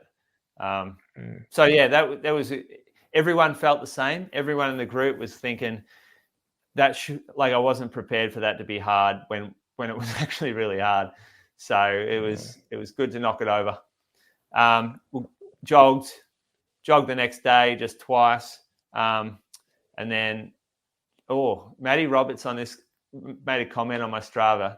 She said, Moose, I loved your comment today on the podcast. You're very good at regression. You're the king of getting slower in marathons. And you know what, Maddie? I thought that was a pretty good gag myself. I don't think that got enough kudos. So appreciate you appreciating my comedy. Another super shoe jog on the Friday. Had a crack at a segment down here that, have you heard of a bloke called Tom Goddard? Let me just type his name in. I feel like I should know. No, but if he listens to this podcast, he's here he goes. Tom Goddard. He is he has destroyed this segment down here, and I was having a crack up it, and I didn't like. I was like, father, and here he is. Oh, that's Adam Goddard. Yeah, I don't know. This Tom Goddard, he was bloody good. He's got this segment real dialed in because I went hard up it. I was still 7 seconds off. Right. Is it like a trail or like a hill or something? It's in Surf Coast Century if you ever do that. So it's one of the hills in Surf Coast Century. It's a steep, and it gets steeper as you get to the top, and it's on a real slippy dirt road. Yeah, it's called Messmate Track. But yeah, I was like gassed at the top. My Garmin counts me into the segment, like it picks up where the segment is. Does it? And then it shows me where I am on the segment. Like, am I 2 seconds quicker than the fastest time, or I'm 10 seconds slower, or whatever? And so it gives me a live feed of the segment, and it showed me I was 4 seconds quicker than it. So I've like semi-backed So you off. had it. You celebrated early. and then I'm like, I wonder if that was a Garmin segment or a Strava segment, because Garmin has segments. And turns out I got home, I'm like, you are fucking kidding me. And then didn't get it. Got over to the race on Sunday. So went up Saturday night, stayed with Brady, had a jog with him around the lake on Saturday evening. God, that man can his cadence is like riding a bike in first gear. It's just real hard to run next to him because he just turns his legs over so fast. Do you ever have trouble with running with people like that? I don't really take notice of how other people run around me. So you don't like naturally feel like you start to fall into their rhythm? No, not really. No. I struggle with it. Like, maybe I'm just slower than everyone. I know I've got a slow cadence, so maybe I'm slower than everyone. Well, I've never actually looked, but I reckon I'm probably 160. Yeah, that's pretty low. Damn. Yeah. Doesn't it show on your... Let me pull up a run of yours. Let me just pull up a random 10K. I think it show automatically. Nah, it doesn't show. Surely do you need one of those pods or whatever? 162. It does show. You're right, 162. Yeah. So let me just pull up my run, right, for 179 cadence. Yeah, which is what they recommend 180, don't they? Oh, that's another. Let's not get into that. Cadence, Brady, 191. 191. Mate, Lance Armstrong style, spinning a high gear. So it's hard work running next to someone who runs like that. Jeez. Anyway, we got it done. It was windy. It was hot. I fucking cooked myself. I was at the beach all day. I went surfing. Didn't put sunscreen on. So I was just absolutely like frazzled. And went down Fitzroy Street. Had a pastor, Brady, outside of Moama. Not very often he is. So he got a few of the sights down there on Fitzroy Street. Shook him up a little bit. I bet it would have. Saw some things you don't see when you go down to the bowling club at Moama. Chuka Moama. Yeah. The old native animals along Fitzroy Street are a bit different, aren't they? His eyes were like saucers walking around. He was like, what's this guy doing? Trying to say hello to everyone who walks past him. G'day, mate. It's not... Yeah, give him the nod. Yeah. That's how we do it in the country. All right, take us through Saturday. So we were up there for Mizuno and Precision Hydration. We're supposed to get some gels to us, but they didn't end up delivering on time. So Mizuno did go and source some. I brought some up, the Precision gels. So they were on the tables for people to grab. Mizuno had the wear test kit, the Rebellion Pro. They also brought along some water themselves, put them in cups, set up the table. Tommy from Mizuno did a great job organising all that. We had Zaka from Inside Running. He's our main man. He was a back-end operator as well, organised it smoothly. We had about 30 people show up. That some of them put shoes on. Some of them didn't. Some of them just jumped in, but everyone was real appreciative of the group. And this is a great time, actually, Reece. Apologies, mate. Complementing the Wave Rebellion Pro 2 is the Wave Rebellion Flash 2, combining Mizuno's performance foam with smooth speed assist technology and a nylon plate. Sitting in that do-it-all category, the Flash suits up-tempo jogging, tempo sessions, and faster long runs. So, the Flash was there for them to try on. They had a good pack to run with. Everyone wrote their session on a whiteboard, and then you could jump in with different people. You were the leader. I think you won. The session. Tell us about it. So the session was kind of what you was talking about last week. So we did 8 kilometers, 2 kilometer float, 6 kilometers, 1.5 kilometer float, 4 kilometers, 1 kilometer float, 2 kilometers. And I kind of asked you before the thing. I was like, what? When you say float, because I don't do a whole lot of floaty type stuff. And you're saying about 30 seconds slower than the on pace. So I think we probably averaged our floats a smidge slower than that. But yeah, we went out. Dave Ridley was on a bit of a mission on a Sunday morning, and I was kind of hoping to go out and run it. Say, I was happy to go down to 3:07s to 3:10s for the first 8K. And he was adamant, let's start at 3:14, like 3:12s maybe, and then see what happens. So he wanted to run a bit slower than you. He wanted to actually run a bit slower than me, was the conversations at the beginning. And he told me, if you just hold back with me, Reece, at the start of the session, we'll get it moving later on. Okay. And then he took off at the gun. Just for perspective here, like, are you both aiming for the same time in Osaka? Is that why you're doing all your training together? We've never actually had the conversation on, like, I think I've never had the conversation with him. I don't actually know what his goal time would be. Okay. But so I don't actually like asking. Yeah. I don't like asking other marathoners what goal time they're aiming for if they haven't openly come out and told me. Because you know how some people like to just keep it close to their chest? So you feel like it's awkward to ask someone what their goal is? Because I feel like the people that are holding it to their chest, maybe they feel like they feel pressure if they let people know what their goal is. Yeah, all right. But you're training with this bloke a couple of times a week, right? Yeah. So that would normally just be a topic of conversation. The two blokes going to the same marathon, running around the same time. I sense there's some sort of tension around that, I reckon, because otherwise that would be open out on a platter discussion points. No, unlike Brady and you, mate, we have no tension. We're there to work hard for one another, but we genuinely have not had the conversation. And maybe he has told me, maybe I just wasn't listening. But we haven't had that conversation or that discussion about what pace at Osaka. Right. All right.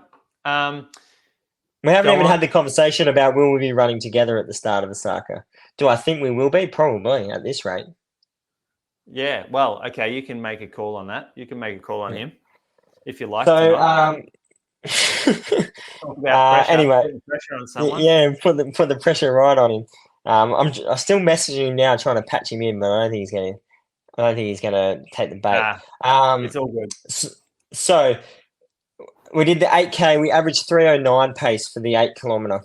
We ran the first 2K at about 3:12 because we were trying to bait Brady to come into our pack, and Brady wouldn't take the bait. I think we went out in the 3. I think we went 3:14 into a 3:12 because we're trying to see if Brady would want to come along. And then as soon as we heard you kind of saying to him, I don't know if I got this right, but I heard you say something like, well, if you want to effort and run with it, just go. Oh, yeah. That was, I was saying that to someone who was pushing one of them said, oh, this pace is a little slow to me. And I was like, fuck, this was Mara. Mara goes, I think we're a little slow. I look down and we're running 3:17s. I'm like, this is fucking perfect. Like, you can go up the road if you want. Don't be in here telling me my pace is slow for my session. Like, I'm running my pace. Yeah. So when we overheard you say that, and then no one took the bait, so then that's when we kind of said, let's just slowly progress this interval. So we ended up aiming to average 310, 309. So then that's what we ended up doing, 309s for that 8K. And then that first 2K, yeah, that was fine. Like, it kind of felt like I did when I've run 213 in the past in the first 15 kilometers. Like, it didn't feel like super easy. Like, it didn't feel felt that comfortably uncomfortable. Like, I knew I could hold it for a long period of time, but at the same time, you're like, damn, this isn't like as smooth flowing and as easy as I would have hoped for. Yeah. But I didn't feel like I was physically straining too hard, and I was practicing my gels during the hard parts of the reps. I think I tend to get a bit lazy sometimes and practice in the floats or the recovery. So I was practicing in the reps, but no, like it wasn't like I wasn't pushing real hard, but it wasn't super comfortable. We did the 2K float in, I think, about 3:34 pace, which was our fastest float of the lot. And then we went into a 6K. And the idea going into this 6K, we were kind of in the last 500 meters of each float, we're kind of talking with each other, being like, how are you feeling? And we're kind of like, we'll go for 307s in the 6K. And then Ridley just went to the front in the first 2K of this 6K and went like 304, 305. And we have a rule with Al on the bike in the Mango Boys. If you start an interval at a certain pace, you cop that pace for the rest of the interval. You don't go out in a 6K interval and run the first 1 or 2K and then think, I've banked a bit of time, I'm going to ease off now. It's like, if you want that pace and that's what you're doing, then you've got it. So we end up running. I like that. That teaches discipline. That teaches consequence. It teaches, exactly right. So we averaged 305s for that 6K because of that. And that 6K was potentially the hardest of the lot because it was a little bit of a step up. And then we went into a 1.5K float, and this is where we dropped back to about 340 pace for this float. Before the session started, we were thinking kind of 310-ish pace and then 340 float. So that's why that came about. And then we went into a 4-kilometer effort, and similar again, Ridley kind of went out that we were aiming, because he went 305 in the second interval. Off your advice of progressing, we said, well, it has to be at least 305, maybe 304 on this one. And we went out about 304. And then Josh Macy rolls up next to our pack 1,500 meters into this 4K rep with his camera and his gimbal. And Ridley's at the front of our pack, and he makes a comment to Macy about, oh, mate, I bet you this makes you keen to join the Mango Boys when you're fit and healthy. And it's almost like this alpha move by him to be like, I'm feeling that damn good running 304, 303 pace right now that I'm having a conversation with the guy on the bike. And we can't have that in the Mango Boys. So this is where our session changed drastically. That is funny. And get to that. But if I'm in your position and someone tells me, oh, this would make you feel like you can join our group, do you know what would be in my head? It would be, I'll fucking decide who's in our group or not. Not you. No, I'm saying, we have friendly banter in the Mango Boys, and but we have consequences. Like John Wick, we have consequences. So, and here he is here. His time. This is perfect timing. Are you talking shit about me? I am talking shit. So we're at the 4-kilometer interval. Oh fuck! I might just jump off this right now. To be honest, this is a podcast, so we'll alert the listeners that Dave Ridley, the Mango Boys' second in charge, has just rocked up, and he's about to. I think he's about to cop a bit of a blast from the big fella. Well, it's a shame he's missed this, so he's going to have to sit back and listen to what's just been said. to catch up to this because he heard this story. We spoke about this on the tan this afternoon together. I was just saying, Dave, about when the 4 kilometre rep when you started talking to Macy about joining the Mango Boys. And I was just offering a little invite. I was just being nice at 4K and thought it would be a nice thing to do and offer him a little invite to the Mango Boys. And then you had other thoughts. Yeah, so that had consequences. So we tapped Al on the back, who was on the bike, and we said, increase the pace a smidge, mate. We can't be having someone having a conversation right now. And we went from running 3:03, 3:04 pace, and I think we end up getting that down to 3. We're averaging about 3 flat for the last 2K of that interval. And I think we end up running that 4K at 3:02 pace in total. I can actually see exactly where that pace increase was. Like, can you really? The graph just spikes. It goes real quick after that, and it must be exactly where the photo was as you turn around the corner at the lake there. So that happened, and then we did the 1K float, and then the last 2K was someone got thunderstruck going. I'll let him touch base on that shortly because we'll hear the session from his mouth as well.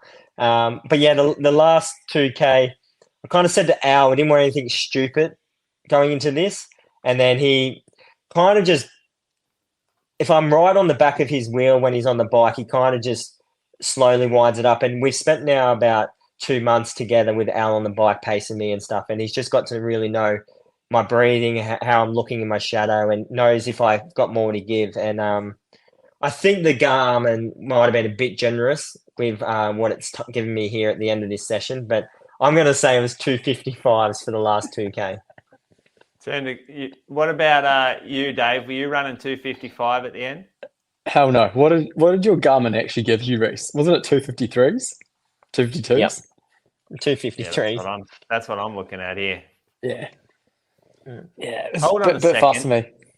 I'm going to come back, Dave. I just went onto your Strava. So it seems, did Reece drop you on that 4K after you started talking to Josh? Yeah, he put the surge on. He got a little gap of probably, I reckon, 4 or 5 meters, and then I just got back onto him almost before the rep ended. But yeah, he definitely dropped me for sure. Right. Yeah. Okay. So yeah, not and that was. Do you know what? Josh had the camera, right? Perfect time for Reece to put in a surge and look real good on the camera. It was so funny. I literally just said it, and then about 10 seconds later, Reece just rolls around the outside of me, barges onto the wheel right behind Al, and just like, let's go. I was like, okay. Hollywood. and then the pace was just escalated so quickly. Ben got sped out the back. I got sped out the back, and then I had to work pretty hard to get back onto Reece. It was good fun. Yeah. All right. So you've run a similar workout. We probably should just maybe even introduce you now that you're here. Dave Ridley, you've got a different accent to us.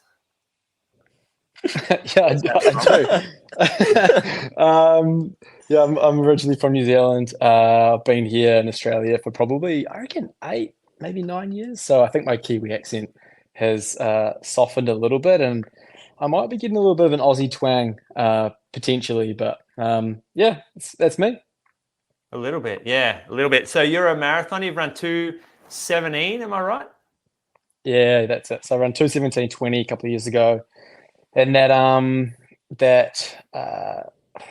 called it Olympic Trials race in Sydney. Oh, that's right. In Sydney. I think, Parramatta. Yeah, Parramatta, and ran 2:17:20 there. So that's my PB for the marathon, and hopefully we can do some damage on that in Osaka in a few weeks' time. So you and Reece do share that similarity in that both your marathons were done on Mickey Mouse courses. No, so no. And I think back about something you said last week, and you said about my PB being on a downhill course. My PB's on Rotterdam Marathon, mate. Okay. There was a period there that you were the Mickey Mouse guy. For 6 months, you weren't there. I don't know about this. You even told me that you ran a quick marathon on a downhill course. It wasn't downhill. It was legal. Cam Levins legitimately qualified for the Olympic Games from this course. Yeah, he's gone all the way to, what was it, Austria, to find the biggest downhill course that he possibly could in the world. Yeah. Well, I've run Rotterdam, and I know that that's not downhill. So I suppose your 2:13 actually stacks up. What was your time at Rotterdam?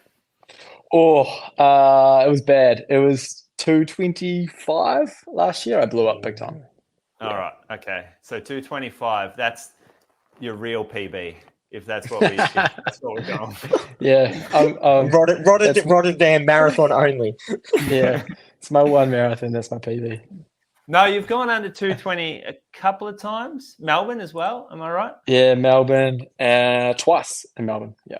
Oh, yeah. Okay. Solo 2:19 this year in Melbourne. What are your thoughts on that, Moose? Yeah, solid. Solo's always hard. That is some people are better at time trials than others. Some people can do well with their own rhythm. We were discussing this before, Dave, that Reece said that you like to be on the front because you feel more comfortable than behind someone or in a group. Yeah, have you tried running behind Reece? He's got super long legs and he just whacks the back of you. So nobody wants to forward lean. He's forward lean. He's like the road runner. Yeah, it's outrageous. So get in front of him. He passes you when he wants to, so it's fine. Yeah, okay. So this is the next question. How far in front of him are you going to run at Osaka? I think that's going to be dependent on how quick Reece wants to go. And we don't know. We don't know what his goal is yet. So he said 2:12. He's pretty set on 2:12. So Moose was calling me out before because he said, "What time do you want to run for the marathon?" And I said, "Well, you and I haven't had the conversation about what time you're planning on running or anything like that." And he was calling bullshit, and we genuinely haven't, have we? I said that's weird. That's just really weird. We can do it now, though, if you want. I reckon let's go. Let's ask some Audrey. Yeah, let's. Reece said you're in about 2:18 shape. That bullshit. Yeah. Reece. Well, okay, we'll make his session. The session on the weekend, you set the pace for all of that session on the weekend. Can you quickly, so I've just told the paces we ran at, so 3:09 for the 8s, 3:05s for the 6s, 3:02s for 4. How did you feel throughout all that? Yeah, felt pretty good. Apart from I think as soon as you surged in that 4, then I was like, there, I could feel it then. And then in the last 2K was pretty quick. And my Strava was outrageous for the last 1K of that 2K. It was ridiculous. I'm sure I didn't go that fast, but my Strava said that I ran 2:50, which was silly. So it must be a bit of a bug, but I reckon I was probably running close to 3s for that last rep. So 3:09 pace. Well, I got tagged in a post today actually by David Ridley. Let me just pull it up because I don't get tagged in posts very often, so this was a bit of a highlight for me. Good. I'm glad I made you weak. Maybe yeah. Yes, here definitely we go. Yeah, mate. When a mango boy tags you, we're talking. We're in a good conversation here about marathon pace. This jumped out at me, Dave. Was heaps of fun doing a marathon simulation. This is your caption, by the way. I'm just reading it out to you. You see this one? Just in case I forgot overnight. Yeah. No, for the listeners, it's a podcast. Remember, it's a podcast. Probably my best ever marathon workout. We wanted the pace to feel comfortable, but to also simulate race pace. All right, here we go. This is where the good stuff comes in. 8K 3:09s. What pace is that? What marathon pace is that? 2:11? No, 2:13. 2:10. 4K. That's 2:08 pace. 2K? Or I'm going to say that's like 2:07.5 pace. You are on for one here at Osaka based off this. Yeah, so you are raring to go. Based on right now. Yes. Chuck a little comment in there if you want as well, man. All right. I'm gonna comment now. Revisit this. over beers. Yeah. Is this the prediction? Is this the prediction coming out? The afternoon of February 25. Let's do predictions for each of us because that'd be fun. I reckon Reece can run 2:10, 2:11 in Osaka. Yeah. Depending on you go. Yeah. But do you think he has to go out at what pace do you think he has to go out at though to run 2:10? Like Reece is a regressive style marathoner. We've chatted about this before. Like that's how he does it best. So in order for him to run 2:10, he's comfortable. He's got to go out at 2:9:30 pace. Yeah. Yeah. Do you hearing this, Reece? You got to make. How do you feel about it? Like you got to make a decision to do that on the start line. That's just not something that like you fall into. I would not be surprised if I happened to roll. Let's say I rolled, and I was like feeling super good and rolled 66:30 through halfway. I would not be surprised at that point in time if I looked up the road and could not see Reece at all. Yeah. That if he's just gone. Okay. You guys are doing workouts together. I didn't realize that you were like running off a bit, Reece, compared to Dave. So for me, my next question was going to be about how is the effort perception between the both of you on these longer workouts? Like Dave, like you're a 2:17 guy, training to be faster, obviously. Reece is 2:13 guy, training to be 2:10 guy. How do you guys end up in workouts together? If your sort of goals are quite different in terms of race day. Who wants to answer that? I think from my point of view is the gaps between us only show in maybe the last 2 to 5% of a session, and it's when the paces drop a long way below marathon goal pace. So I think Dave's a master of like he can probably run that 3:08, 3:09 pace probably as comfortably as me. I genuinely believe that. And you say he's a 2:17 guy, and I don't want to put pressure on him or anything like that, but like, and he's not. He's going to run a lot faster than that. If it's Osaka, it's Osaka. If it's not, if it's Gold Coast, like it will come. And he trains like at a totally different level, And I think it's just a matter of time until that really comes out on race day. Like it will happen. So when we're running 3:09, 3:08 pace, you look at him and you see him popping along. You're like, looks like he's genuinely doing that as comfortable as me. It's not until a rep drops, probably 9 months ago, if a rep dropped into 3:01, 3:03 flat pace, he might start to fall. Now it's probably 2:58. Yeah. Okay. So it's the higher end stuff that gets you, Dave. 100%. As soon as Reece starts going fast in 2:58, it's pretty much like that's me at my max. Like that's me at my limit. So I just don't quite have that top end to kind of go with that. And that's where the gap will form. But yeah, the reality is like, Reece is he's run faster and he's a stronger athlete. And so you just got to respect that as well. I think the thing that I've learned with Reece is, and even in the group, right, you just got to kind of keep your ego in check a little bit. And like, if somebody wants to go and if Reece wants to go, my trick is I've just got to stay composed and not like try to stress myself out by trying to go with it, because then you just blow up your workout and it can be a bit of a disaster. And I've had a couple of those. So like for me, just keep composed, let Reece do his thing, and it's all good. I'm just there to try to get a quality workout in. So the like for me, I look at that and go, physically, you've done this workout. Like the paces you've done physically,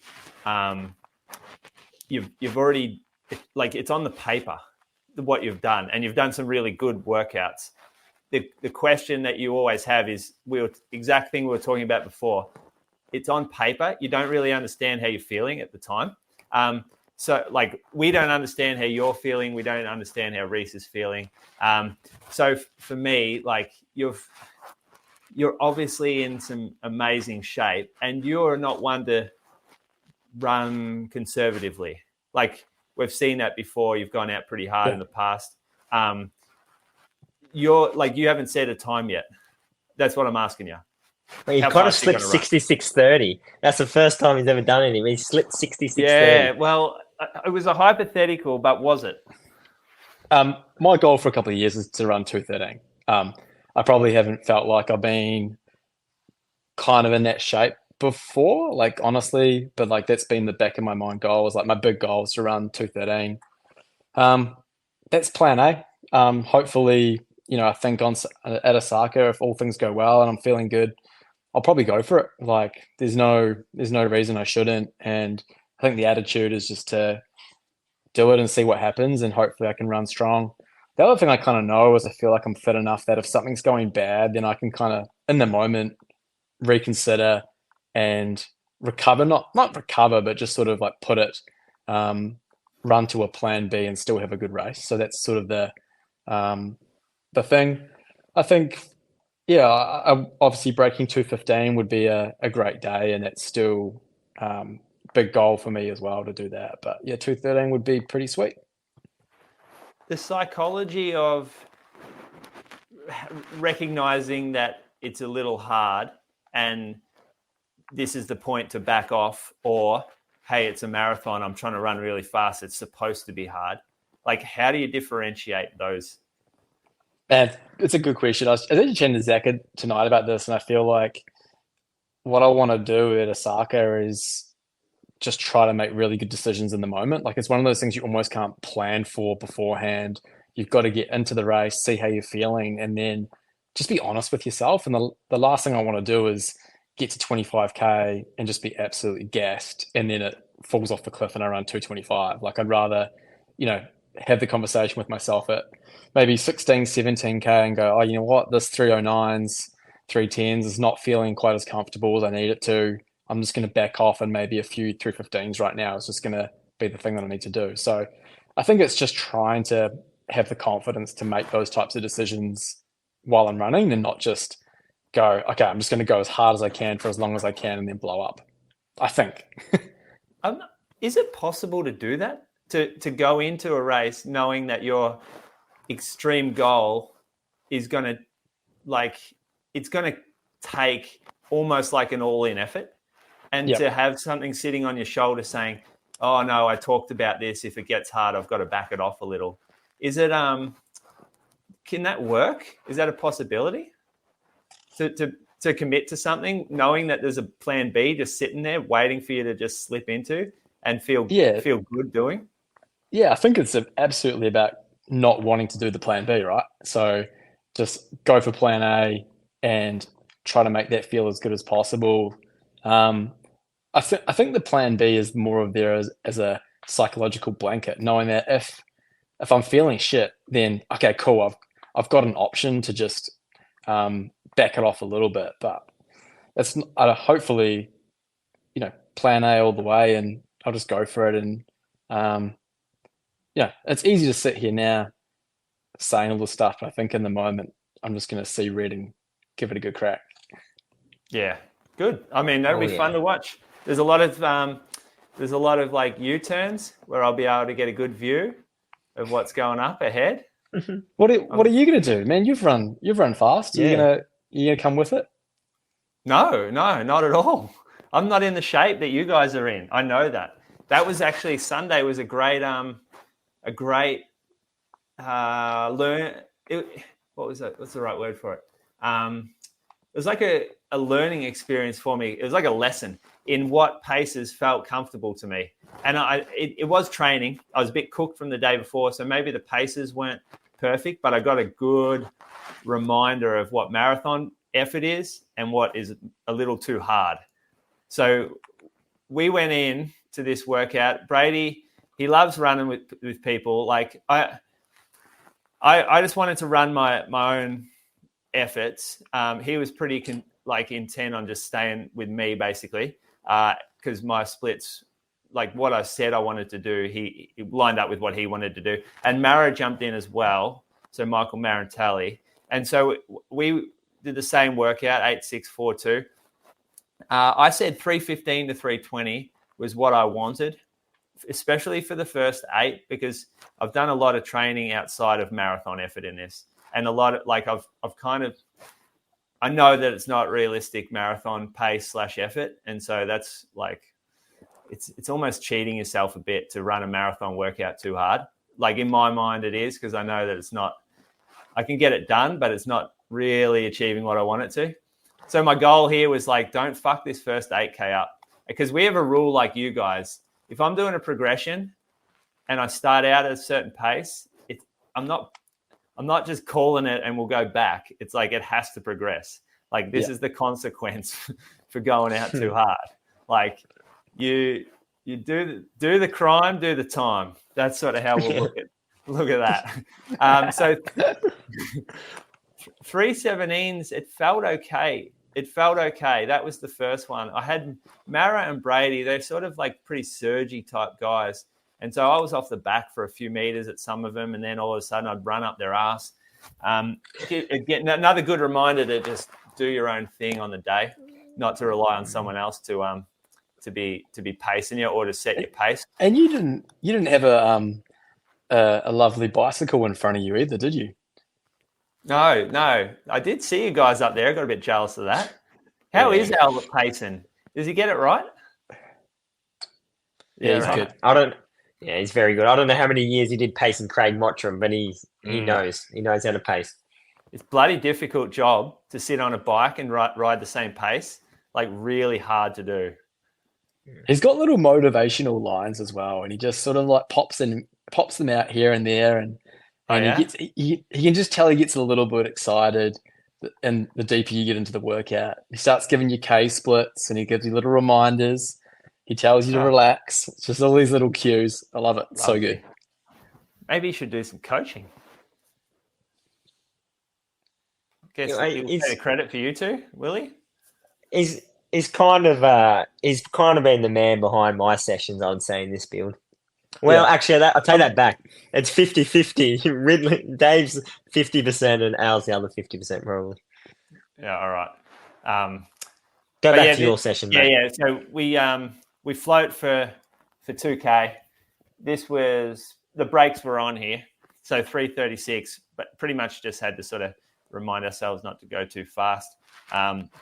The next rep, 6K, I was pretty comfortable not progressing this too much because I wanted this workout to be comfortable. You guys hammered yours. You progressed it and ran pretty fast, whereas I was not feeling like that good at the start. So I thought 6K, I still said 3:15, 3:20. Like I don't want to go any outside that range.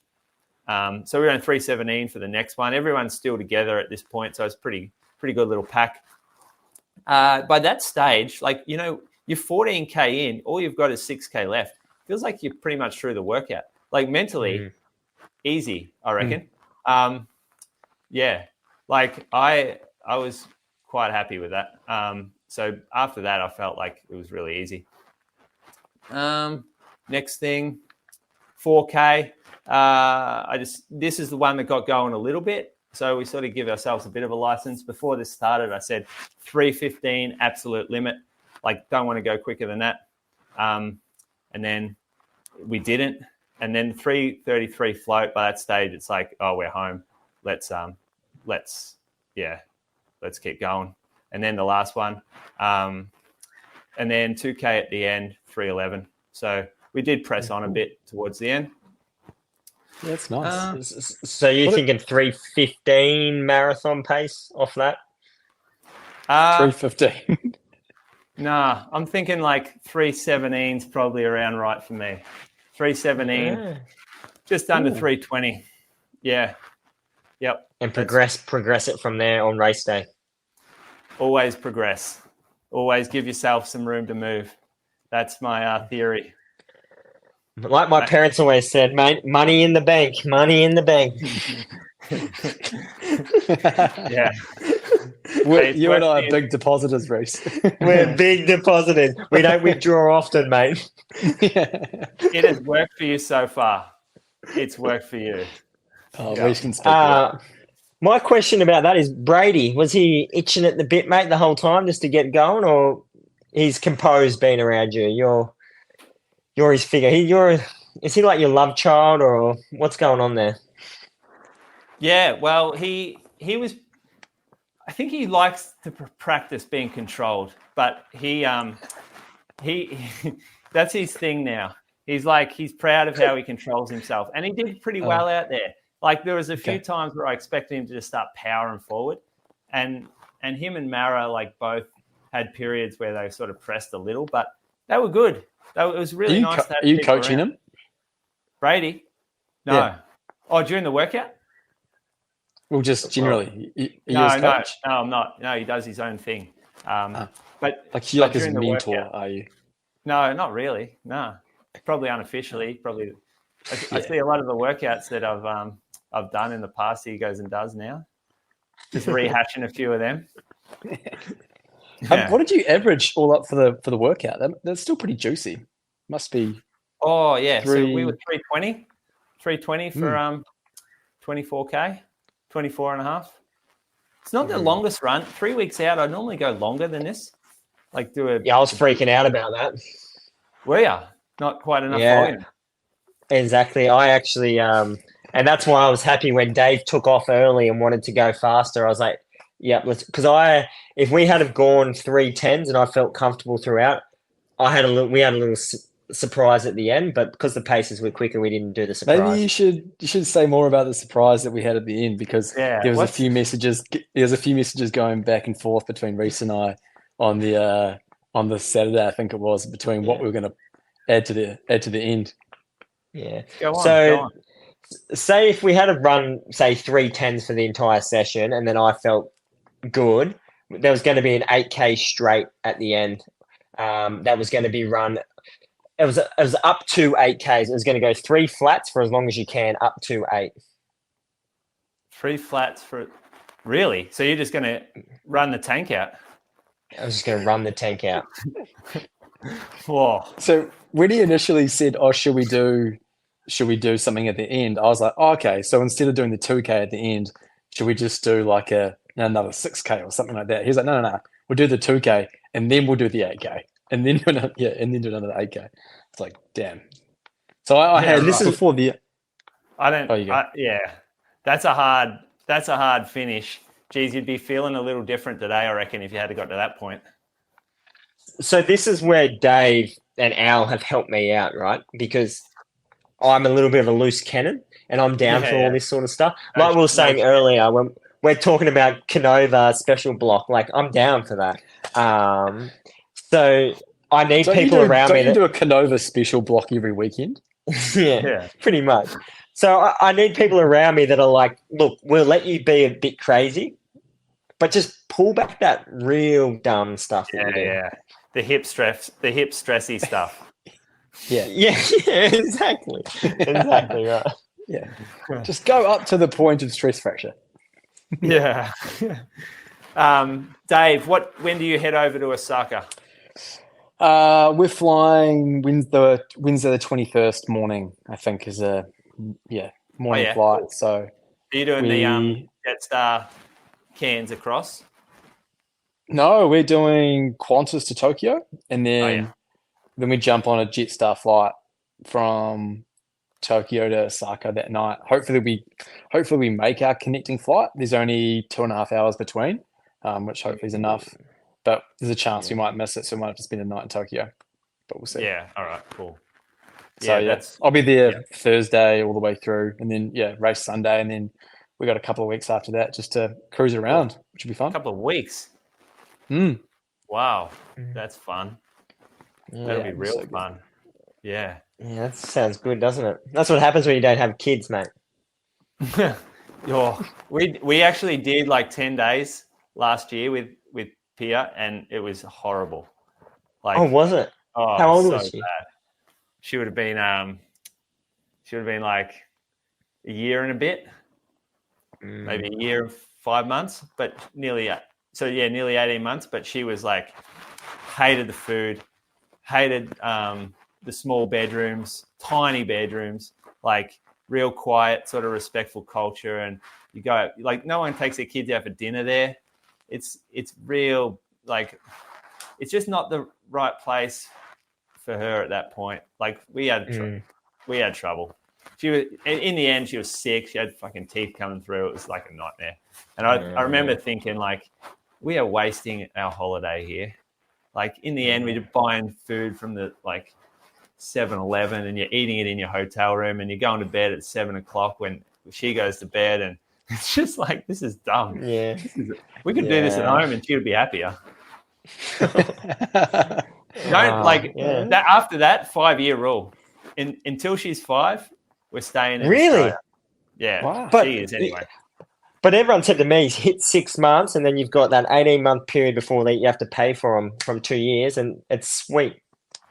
You don't pay for them in the flight. You pay for them when they're over there. You pay for it in experience. And just enjoyment. There was no enjoyment at all. No enjoyment. And Japan's such a cool place, but it's a cool place for you, Dave, with your partner, or your wife. Yeah. Like, it's not a cool place with your 18-month-old. It's going to be good, man. Just the shopping. It's going to be awesome. The culture's amazing. People are amazing. Food's amazing. Yeah. So what are we going to do for the after party? Is there a little karaoke spot we're going to hit afterwards? Oh, yes. That sounds good. Not sure where we're at with that.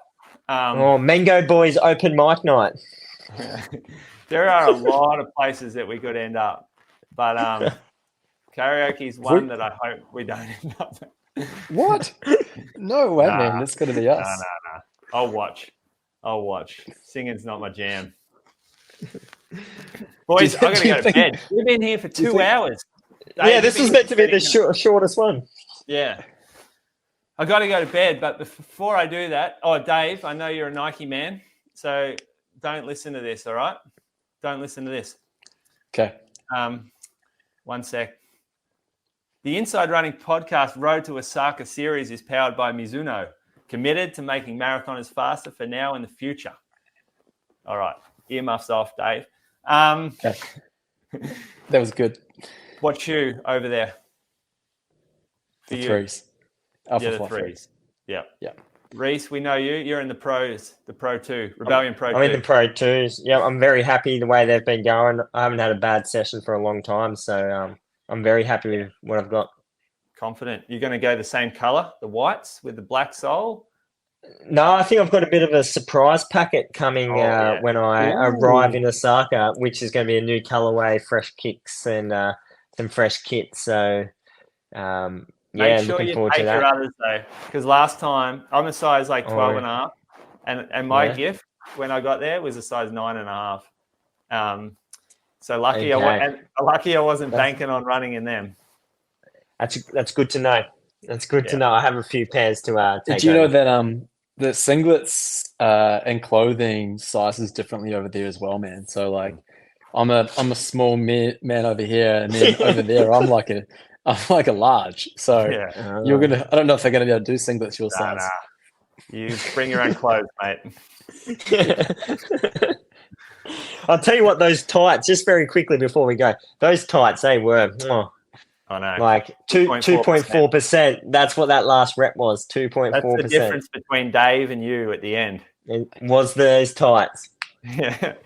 Dave has no idea what we're talking about. He has no idea there's 2.4% performance enhancing tights going around. You know I didn't like looking at them study that Nike used to get your shoe data, your 4% data. Well, in Japan they do it on shorts, and it come out at 2.4%. And that's no bullshit, is it, Reece? Mate, genuinely, I turned up and the difference between our workout was exactly 2.4% on the weekend. I don't believe this for 1 second. All right, have a good sleep. Out of here. Thanks for jumping in, Dave. Appreciate it, and all the best. Yeah, thank you. Chat soon. Cheers, lads. The Inside Running Podcast Road to Osaka series is powered by Mizuno, committed to making marathoners faster for now and the future.